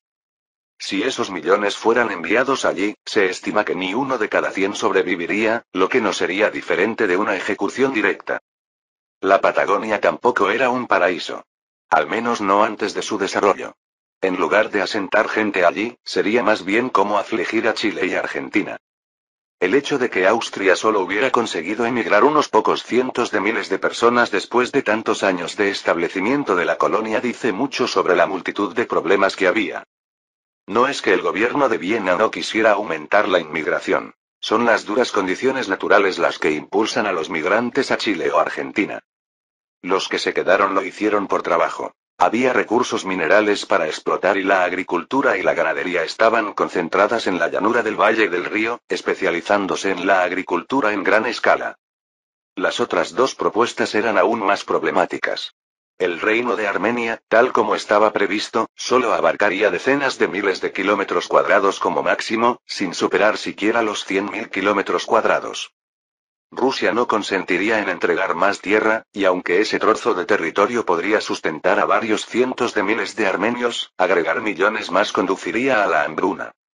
Expulsar a los refugiados a Persia era igualmente poco fiable. Si decidían irse por su cuenta, a Franz no le importaría darles un empujón, pero la expulsión forzada era ir demasiado lejos. Después de algunas dudas, Franz llegó a un acuerdo. Primero, enviaremos inmigrantes a varios países americanos, y el gobierno proporcionará subsidios para alentar a los capitalistas a encontrar formas de atraer gente. El enfoque se centraría en los Estados Unidos de América, subvencionando 40 escudos divinos por cada inmigrante establecido allí y 35 escudos divinos para los enviados a otros países. Ya veremos cómo asentar al resto más adelante. Era una suma principesca. En el mercado negro clandestino, el precio de un esclavo blanco rondaba las 10 libras esterlinas, mientras que uno negro costaba unas 25 libras esterlinas, y debían estar en forma y ser fuertes. Ya no era necesario arriesgarse a participar en la trata de esclavos. El simple hecho de transportar personas daría derecho al subsidio del gobierno de Viena.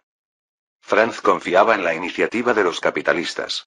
Con el incentivo financiero adecuado, no había nada que no pudieran lograr. Reubicar a millones de personas en un solo lugar fue problemático, pero dispersarlas por todo el mundo no fue una gran cosa. A Franz no le preocupaba que expulsaran a estas personas. Los países de inmigración solían tener escasez de mujeres, mientras que estos refugiados eran todo lo contrario. Los jóvenes y fuertes habían muerto en la guerra, dejando sobre todo a los ancianos, las mujeres y los niños. O, para ser más precisos, había más mujeres y niños. En el Imperio Otomano, donde la esperanza de vida apenas superaba los 30 años, cualquier persona mayor de 35 años era considerada anciana, y los mayores de 50 eran extremadamente raros. San Petersburgo ya estaba a punto de acabar la guerra y la cuestión del reparto del botín había entrado en la agenda de trabajo de Alejandro. Atrás habían quedado los viejos tiempos, esta vez el papel principal en la guerra del Cercano Oriente había pasado a manos de Austria, con el Imperio ruso desempeñando el papel de asistente. La mano se debilita con los regalos que se reciben, y el habla se acorta con los alimentos que se comen. Los suministros del gobierno de Viena no eran fáciles de conseguir. La logística de la guerra dependía enteramente de Austria y, naturalmente, en el reparto del botín después de la guerra, el gobierno zarista tuvo que pagar un precio. Alejandro III preguntó con rostro impasible. Más allá del alcance de nuestro acuerdo, el gobierno de Viena ha hecho nuevas exigencias. Quieren preparar el terreno para que los armenios creen un país independiente, que sirva como amortiguador entre las dos naciones, en algún lugar dentro de nuestra región del Cáucaso. ¿Qué opinas? Aquellos que comprendieron a Alejandro III sabían que su rostro inexpresivo significaba que su majestad el zarista no estaba contento, aunque su buena educación restringía sus emociones. Por supuesto, la capacidad de controlar las emociones significaba que la situación no era demasiado grave y no había necesidad de preocuparse por ser enviado a casa por capricho para cultivar la tierra. Que el zar tuviera mal carácter era normal, y entre todos los zares, Alejandro III era considerado uno de los más manejables. Al menos no mataba a sus ministros. El ministro del Interior, Chernomor, fingió indignación. Majestad, no se debe acceder a semejante petición. Las fronteras entre Rusia y Austria se extienden por miles de kilómetros, ¿qué necesidad hay de una zona de protección? Miles de millas podría ser una ligera exageración, pero 7 u 8 mil millas todavía quedaban. Las dos grandes naciones estaban una al lado de la otra. Para reducir el conflicto, naturalmente se necesitaba una zona de amortiguación, pero la extensa frontera entre Rusia y Austria dificultaba dicha amortiguación. Rusia y Austria podrían considerarse viejos amigos, aliados desde las guerras antifrancesas. Aunque la alianza se rompió en un momento dado, la importante relación de aliados nunca cesó del todo. Habían pasado generaciones, y todos se habían acostumbrado a esto. Salvo los gobernantes, que aún se miraban con respeto mutuo, la gente común no tenía ese concepto. El ministro de Finanzas, Alisher Gurov, no estuvo de acuerdo. No se debería decir eso, tanto Rusia como Austria son grandes potencias, es mejor tener una línea fronteriza más corta. Hace más de una década, se propuso que ambos países intercambiaran territorios para acortar la frontera y reducir la posibilidad de conflictos. Debido a limitaciones geográficas, finalmente no se logró un acuerdo. El deseo de los austríacos de que los armenios establezcan un estado independiente ciertamente no se basa meramente en una promesa elusiva. Es muy probable que el gobierno de Viena esté investigando. Lo que no se pudo lograr en el pasado no significa que también sea imposible ahora. El gobierno de Viena ha hablado de indemnizaciones, quizá quieren aprovecharse de nuestras dificultades económicas para comprar la península de Asia Menor y reducir la frontera entre ambos países. Creo que podemos establecer un contacto inicial. Si los austríacos ofrecen una compensación adecuada, podría ser aceptable delimitar una tierra árida para que los armenios establezcan su país. Una frontera larga tiene sus ventajas y desventajas. Si bien puede incrementar los conflictos, también significa que ambos gobiernos deben considerar sus relaciones bilaterales con más cautela. Si estallara una guerra, sería realmente indefendible. Si puedes contraatacar, yo puedo contraatacar, y tras la victoria, ambos bandos quedarían gravemente dañados. La amistad entre Rusia y Austria ya no se basa únicamente en la combinación de intereses, sino que también incluye la indefensión de ambos gobiernos. El coste de ser enemigos es demasiado alto, por lo que solo podrían ser aliados. Cada vez que se menciona el comercio territorial, el gobierno zarista recuerda la lejana Alaska, dejando tras de sí un eterno arrepentimiento. Por supuesto, Alejandro III era racional, no como aquellos nacionalistas exaltados. Era muy consciente de que usar Alaska como pago de deudas era una decisión inevitable. Si Alaska no hubiera sido entregada a Austria, ni siquiera el poder del Imperio ruso habría podido proteger esa tierra de permafrost. Separada únicamente por el estrecho de Bering, en realidad era un abismo insalvable. La distancia dictaba que la proyección de poder del gobierno zarista era prácticamente nula. Tu próximo viaje te espera en el Imperio. En ese momento, frente a las amenazas de las colonias del Canadá británico, introducir la fuerza de Austria fue la mejor opción. En cuanto al oro, Alejandro III ciertamente lo codiciaba, pero el poder limitado del Imperio ruso no le permitió conseguir esa preciosa tierra. Capítulo 769. Las ventas nacionales están descartadas, pero es negociable en las colonias. A pesar de que aparentemente gestionan sus territorios internamente, en realidad, muchas regiones del gobierno zarista presentan características coloniales. Se podría hacer referencia específicamente al sistema de recaudación de impuestos. Incluso después de que Alejandro II completara la reforma fiscal, muchos lugares del Imperio ruso continuaron utilizando este sistema. No es que el gobierno zarista ignorara los peligros del sistema de recaudación de impuestos, sino que el Imperio ruso era simplemente demasiado vasto. En muchas zonas remotas, los ingresos fiscales ni siquiera alcanzaban para pagar los salarios de los recaudadores. Para evitar que sus ya frágiles finanzas se derrumbaran, el gobierno zarista no tuvo más opción que vender los derechos de recaudación de impuestos a los capitalistas. Incluso para ahorrar costes, los poderes administrativos de algunas regiones fueron transferidos directamente a la nobleza local. Por supuesto, se trataba de productos especiales de tiempos de guerra, con plazos de entrega limitados. Si la situación financiera mejoraba, el gobierno zarista los reclamaría al vencimiento del plazo. Alejandro III, con aire despreocupado, dijo: hablemos por ahora. Sea lo que sea que estén planeando los austríacos, siempre que nos cuidemos, eso es todo lo que importa.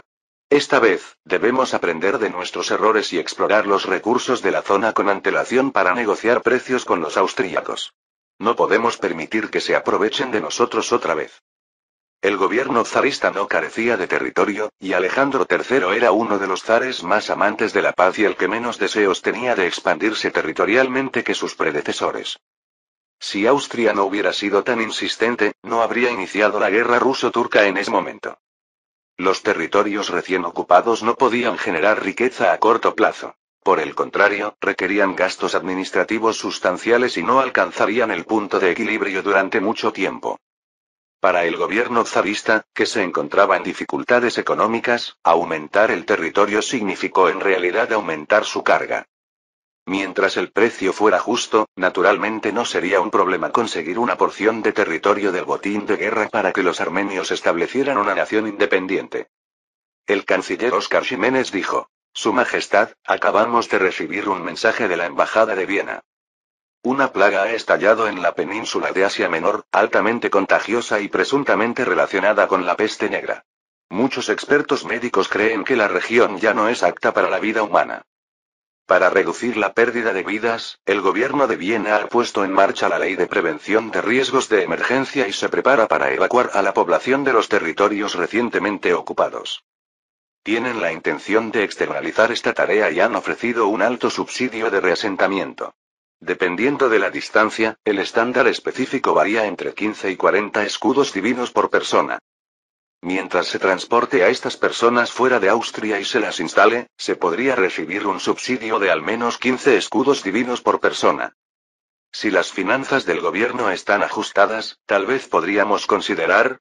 Por supuesto, hubo un brote, pero no una plaga a gran escala, y mucho menos la peste negra. De lo contrario, Austria no estaría tomando medidas en ese momento. Aunque los capitalistas son codiciosos, valoran aún más sus vidas. Las ganancias de la trata de personas son altas, pero también lo son los riesgos.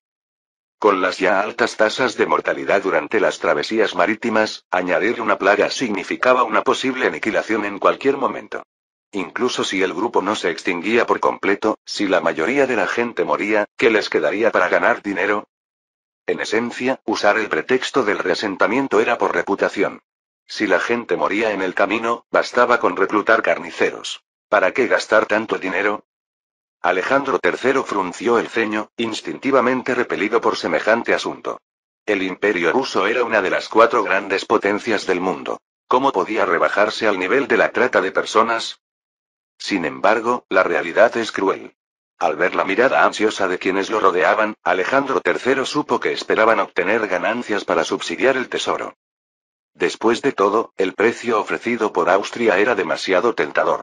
Incluso con el precio más bajo de 15 escudos divinos por persona, 1 millón de personas equivalía a 15 millones de escudos divinos. El poder adquisitivo del escudo divino no era bajo. Con los precios actuales del grano en Rusia, 15 escudos divinos podían comprar 3 toneladas de centeno o 5 toneladas de patatas. El precio real sería aún mayor, y Alejandro III conocía muy bien el estilo de Francisco. Para ganarse una buena reputación, este hombre sin duda estaba dispuesto a gastar el dinero. Tranquilizado, Alejandro III expresó sus dudas. ¿Alguien sabe por qué los austríacos quieren expulsar a esta gente? Pagar un precio tan alto solo para liberar espacio era algo que Alejandro III nunca pudo creer. Óscar Ximénez negó con la cabeza. La razón específica aún no está clara. Hay rumores de que se ha descubierto petróleo en Mesopotamia. Sin embargo, el argumento no es muy convincente. Si bien la demanda de petróleo en Austria ha crecido rápidamente en los últimos años, este no es un mineral precioso, y su costo anual de importación es de tan solo unos cientos de miles de escudos divinos. Ahorrar unos cientos de miles de escudos divinos en gastos gastando decenas o incluso cientos de millones de escudos divinos para mover la población simplemente no tiene sentido. Además, para extraer petróleo basta con asegurar un yacimiento petrolífero. No hay necesidad de hacer tanto alboroto. Otra teoría es que el gobierno de Viena pretende construir un ferrocarril a Bagdad, preparándose para un avance hacia la región persa y preocupado por el sabotaje otomano. Esta explicación aún parece insuficiente. Como imperio colonial, Austria tampoco es precisamente una santa. Si los otomanos se mantuvieran alejados de sus intereses, estaría bien, pero si se atrevieran a causar problemas, al gobierno de Viena no le importaría pintar el río de rojo con su sangre. La guerra ha causado numerosas bajas en la región otomana, y apenas 1 de cada 10 jóvenes y fuertes sobrevive. Mientras una parte de la nobleza se asiente allí, será bastante fácil gobernar la zona. El feudalismo, aunque primitivo, es el método más eficaz. Austria, conocida como un bastión de la nobleza conservadora, aún lo emplea ampliamente en sus colonias. Después de que el gobierno zarista recuperó la región polaca, adoptó también esta política, que pareció eficaz a corto plazo.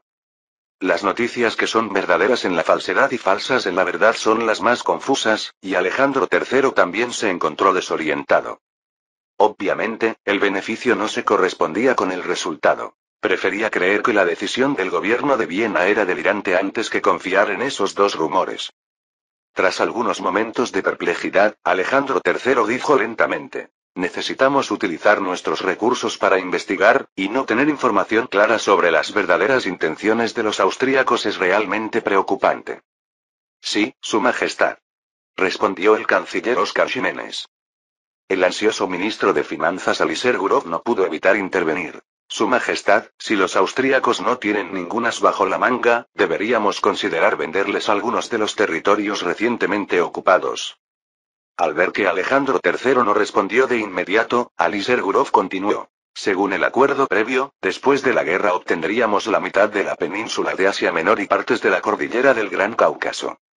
Como resultado de la guerra, estas áreas están en gran parte desoladas y dependerán de subvenciones financieras del gobierno central durante aproximadamente la próxima década. Solo las llanuras occidentales cercanas a Constantinopla tienen valor para nosotros. El resto se puede vender. Si el acuerdo se concreta, no solo podríamos obtener una cantidad sustancial de ingresos por la venta del terreno, sino también por el reasentamiento de inmigrantes.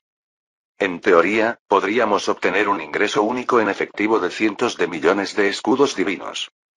Incluso si el gobierno de Viena quisiera reducir la deuda del pago, aún podríamos reducir una cantidad considerable de deuda y aliviar la presión financiera del gobierno.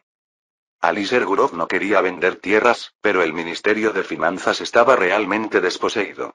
Si estallara una crisis económica y Austria aceptara aplazar el pago de la deuda, el gobierno zarista ya estaría en bancarrota.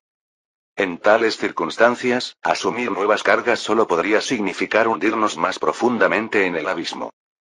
Si se produjera un impago de la deuda, los austríacos, según el contrato, se quedarían con las garantías, que no serían solo estas tierras sin valor en la península de Asia Menor. Al ver la vacilación de Alejandro III, el ministro del ejército, Parladerwald, se apresuró a objetar. No. Aunque el imperio ruso es vasto, ni un solo centímetro de tierra es superfluo.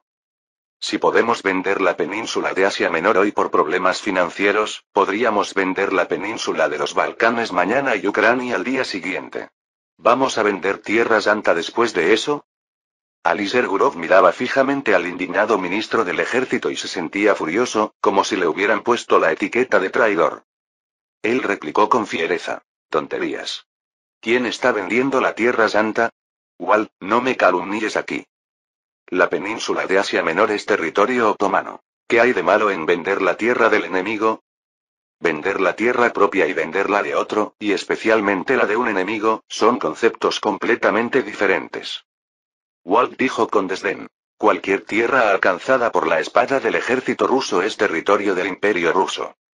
Aliser Gurov respondió impávido. Está bien, entonces todos pueden aferrarse a la península de Asia Menor para ganarse la vida, pero no vengan a pedirme pensiones de posguerra. Los patrocinadores financieros siempre son poderosos. Cuando amenazó con pagar pensiones de posguerra, Walt no pudo evitar vacilar.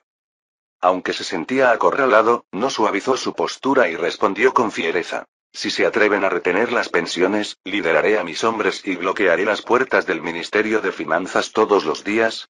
Antes de que pudiera continuar, Alejandro III lo interrumpió. Silencio los dos. Este no es lugar para discutir, llévenselo a casa si quieren pelear. Se les convocó aquí para discutir asuntos. Vender o no la península de Asia Menor es un asunto complejo y no debería decidirse por criterio subjetivo.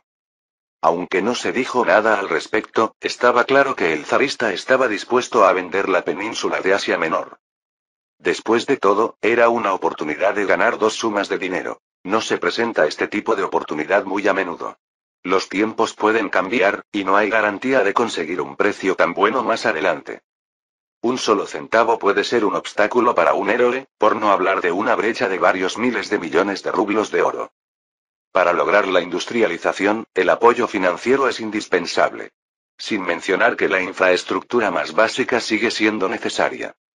Desafortunadamente, las pérdidas de la guerra prusiano-rusa fueron demasiado graves y dejaron un desastre enorme que el gobierno tuvo que limpiar, especialmente con una gran cantidad de deuda que agobiaba al gobierno zarista y le dificultaba respirar. Y aún así no podían declarar la suspensión de pagos, ya que esta vez los acreedores eran formidables. La Federación Nórdica y Austria, al norte y al sur, recuperarían las deudas de manera vinculante, sin dejar margen para la suspensión de pagos. Capítulo 770. La crisis económica seguía asolando todos los sectores, pero el sector naviero era una excepción. Influenciadas por las políticas del gobierno de Viena, las empresas dedicadas al transporte transoceánico en Europa vieron un aumento significativo en su volumen de negocios, experimentando un auge en un mercado bajista. Primero vinieron las políticas de emigración masiva de Europa del Este, con millones de personas de la región de Prusia este-oeste dirigiéndose al lejano continente africano, a las que ahora siguió otra ola de reasentamiento de inmigrantes transnacional. Las empresas involucradas en el comercio internacional estaban atravesando un buen momento, que incluso mostraba signos de recuperación económica. Por supuesto, esto era solo una ilusión. La crisis económica era mucho más grave de lo que parecía a simple vista, y para aplastar a sus rivales, los dos países anglo-austríacos continuaron recurriendo al dumping. Aprovechando sus ventajas duales en tecnología y materias primas, los costos de los productos industriales para los dos países anglo-austríacos fueron en su mayoría inferiores a los de otras naciones europeas, lo que creó condiciones favorables para el dumping. Todos perdían dinero, pero aún podían cubrir gastos. Naturalmente, el juego podía continuar. Para perjudicar a sus competidores, los capitalistas anglo-austríacos también habían invertido cuantiosamente. Como resultado, el llamado a salir del sistema de libre comercio y establecer una protección arancelaria se hizo cada vez más fuerte en el mundo europeo. En París, que acababa de terminar una gran revolución sin que las manchas de sangre todavía se hubieran secado, los parisinos volvieron a salir a las calles para manifestarse. Para protestar contra el dumping de productos por parte de Inglaterra y Austria, y para exigir protección gubernamental del mercado. Al oír el grito de los capitalistas, no, el grito del pueblo exterior, Napoleón IV en el Palacio Temporal se sintió abrumado por una inmensa presión. La ministra de Economía, Elsa, analizó solemnemente. Si bien hay señales de una recuperación económica a nivel interno, la velocidad de esta recuperación es demasiado lenta. La mayoría de las industrias están sufriendo el impacto de los productos extranjeros. La mejor manera de reactivar la economía en poco tiempo sería salir del sistema de libre comercio y proteger el mercado interno. Sin embargo, al hacerlo, podríamos quedar fácilmente aislados internacionalmente. Necesitamos impulsar a más países a salir juntos del sistema de libre comercio, para que todos podamos compartir la presión de los dos países anglo-austríacos. Bajo las políticas de gran dumping de Inglaterra y Austria, muchos países alrededor del mundo están sufriendo enormemente y necesitan urgentemente cambiar la situación. Como gran potencia mundial, Francia tiene la responsabilidad de sacar a todos de la opresión de Inglaterra y Austria y establecer un sistema comercial armonioso sin dumping. La primera parte fue la especialidad del ministro de Economía, mientras que la segunda, obviamente, se trató de acaparar la atención. Normalmente, la formación de alianzas era competencia del Ministerio de Asuntos Exteriores. El ministro de Asuntos Exteriores, Terence Burke, frunció el ceño y dijo: Su Excelencia, no es tan simple. Los principales países seriamente afectados por el gran dumping de Inglaterra y Austria son las naciones industriales, mientras que los imperios coloniales como los Países Bajos, España y Portugal, con una industrialización limitada, no se ven tan afectados. Incluso podrían estar entusiasmados con la bajada de precios de los productos. Sin afectar sus propios intereses, no nos apoyarán. En Europa, aparte de nosotros, solo Bélgica y el norte de Alemania se ven realmente afectados por esto. ¿Seguro que quieres cortejarlos? No se trata de si podemos cortejarlos o no. Lo que importa es que, sencillamente, no podemos ganárnoslos. El gran dumping de Inglaterra y Austria solo puede perjudicar, como mucho, su riqueza y no podrá continuar indefinidamente. Solo hay que soportarlo un poco más, pero los franceses quieren tragárselos enteros. Por mucho que el gobierno de París lo disimule, la voz del pueblo que pide expansión hacia el este aún aterroriza a Prusia y Alemania. Sin aferrarse a los faldones de Inglaterra y Austria, ¿cómo podrían dormir por las noches? La ministra de Economía, Elsa, respondió sin dudarlo. Por supuesto. Tras el estallido de la crisis económica, el número de desempleados aumentó en todos los países, y los gobiernos de Prusia y Alemania también se encuentran bajo una gran presión. Creo que no rechazarán la oportunidad de escapar de la crisis. En cuanto a sus preocupaciones, les daremos una garantía. Podemos firmar un tratado con las dos naciones, asegurando su seguridad de defensa nacional y permitiéndoles servir como nuestros proveedores de materias primas. Tras escuchar la explicación del ministro de Economía, Terence Burke no supo si reír o llorar y preguntó: «Su Excelencia, ¿cree usted que los gobernantes de Prusia y Alemania son tontos? Debes entender que no son como nosotros. No tienen colonias que los sustenten. Tras salir del sistema de libre comercio, ¿a quién venderán sus productos? ¿De dónde provendrán sus materias primas industriales? ¿Te atreves a pensar en convertirlos en nuestros productores de materia prima? Y para asegurar su seguridad, ¿con qué la aseguraremos y por qué alguien nos creería? Hoy en día, un aumento en las tasas de desempleo no es un gran problema. Todos los grandes imperios coloniales y los países americanos acogen con satisfacción a los inmigrantes europeos. Además, Bélgica y el norte de Alemania son zonas clave de inmigración para Austria. Dado que el gobierno colonial se encarga de los billetes de barco, quienes pierden su trabajo y sustento aún pueden emigrar al extranjero. Basta con que el gobierno lo promueva un poco para disipar los problemas. Sin la presión revolucionaria que generan las olas de desempleo, es natural que todos sopesen cuidadosamente los pros y los contras. El mercado y las materias primas industriales son solo un aspecto. La clave es unirse a Inglaterra y Austria para aumentar el precio de las exportaciones de carbón. ¿Por qué no hacer un gran negocio? Solo si tu cerebro estuviera saturado de agua rechazarías el beneficio que llama a tu puerta y saldrías corriendo a convertirte en productor de materias primas de Francia. Las garantías de seguridad también son una broma. ¿De qué sirve un ejército si un tratado por sí solo puede resolver el problema? La credibilidad de Francia es apenas un poco mejor que la de Inglaterra y Rusia, y si quiere conquistar el mundo con eso, el gobierno de París aún tiene que trabajar duro. ¿El ministro de Economía desconoce estos asuntos? Obviamente, es imposible. ¿Cómo puede ser ingenuo alguien que ha llegado a un puesto tan alto? A veces se aboga por fingir ignorancia, especialmente en el caso de los políticos. Para ellos, hacerse el tonto es una obligación. Prácticamente todas las políticas absurdas surgen en este contexto. Pueden parecer absurdas a primera vista, pero a menudo se esconden tras ellas cadenas invisibles de beneficios. Los capitalistas industriales y comerciales nacionales que necesitan protección comercial y aquellos que desean el desarrollo económico no pueden evitar tratar con estas personas. En poco tiempo, todos se convierten en parte del grupo. Los capitalistas necesitan ganar dinero, Elsa también necesita logros políticos. Al promover políticas de protección comercial, ambos se benefician. A pesar de saber que sus razones eran insostenibles, el ministro de Economía Elsa argumentó descaradamente: ¿no tenemos todavía a los americanos? Estados Unidos también está a punto de completar su industrialización. También son víctimas del dumping de Inglaterra y Austria y necesitan desesperadamente liberarse ante grillete.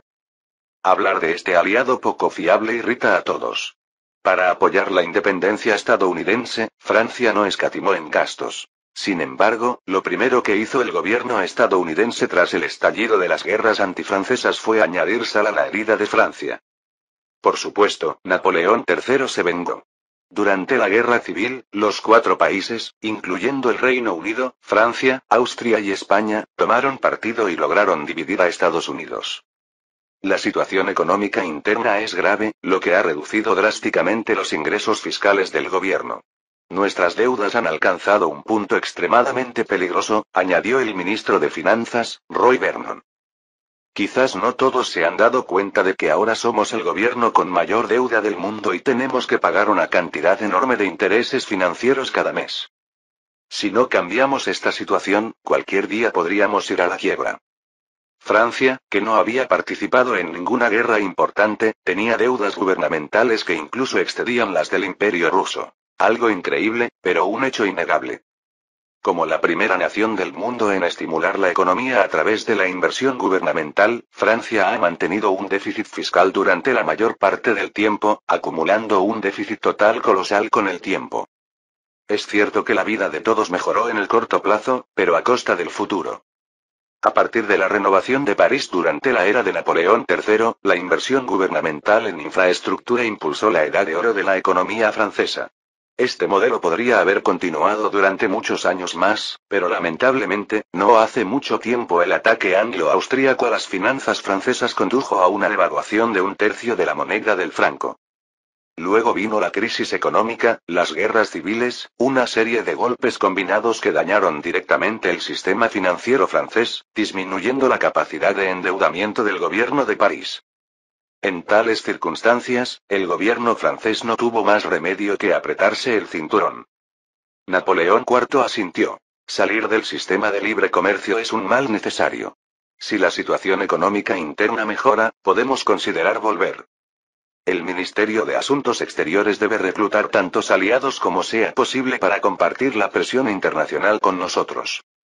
Al mismo tiempo, debemos hacer un buen trabajo de explicación para que todos comprendan las dificultades que enfrentamos y reducir la hostilidad de la comunidad internacional hacia nosotros. Al salir del sistema de libre comercio, lo peor que podría pasar es ofender a Inglaterra y Austria y enfrentarse a un cierto aislamiento diplomático. De todos modos, ya estaban acostumbrados. Si lo que necesitaban era aislamiento, que así fuera. No perderían ni un trozo de carne por ello. Si continuaban apegados al sistema de libre comercio, a largo plazo serían esquilados como ovejas. Quién sabe, quizá un día Inglaterra y Austria decidan que esquilarlas no es suficientemente rentable y empiecen a comerse las ovejas. Esa es la maravilla del mundo. Impulsada por intereses, Francia tuvo que volver a unirse a aquellos a quienes detestaba. Por supuesto, comparado con la Santa Alianza del pasado, esto era un juego de niños. Estados Unidos de América sufrió el ostracismo porque la Federación hizo un buen trabajo de relaciones públicas y se convirtió, con satisfacción, en el área de producción de materias primas y el mercado de productos de dumping para todos. Las potencias, naturalmente, acogieron con agrado a este tipo de socio menor, beneficioso y respetuoso. En esencia, todos seguían perteneciendo al mismo círculo cultural. Cualquier descontento se debía simplemente a intereses y no a un odio profundo. Sí, Su Majestad. Respondió hoscamente el ministro de Asuntos Exteriores, Terence Burke. Fin del capítulo 770.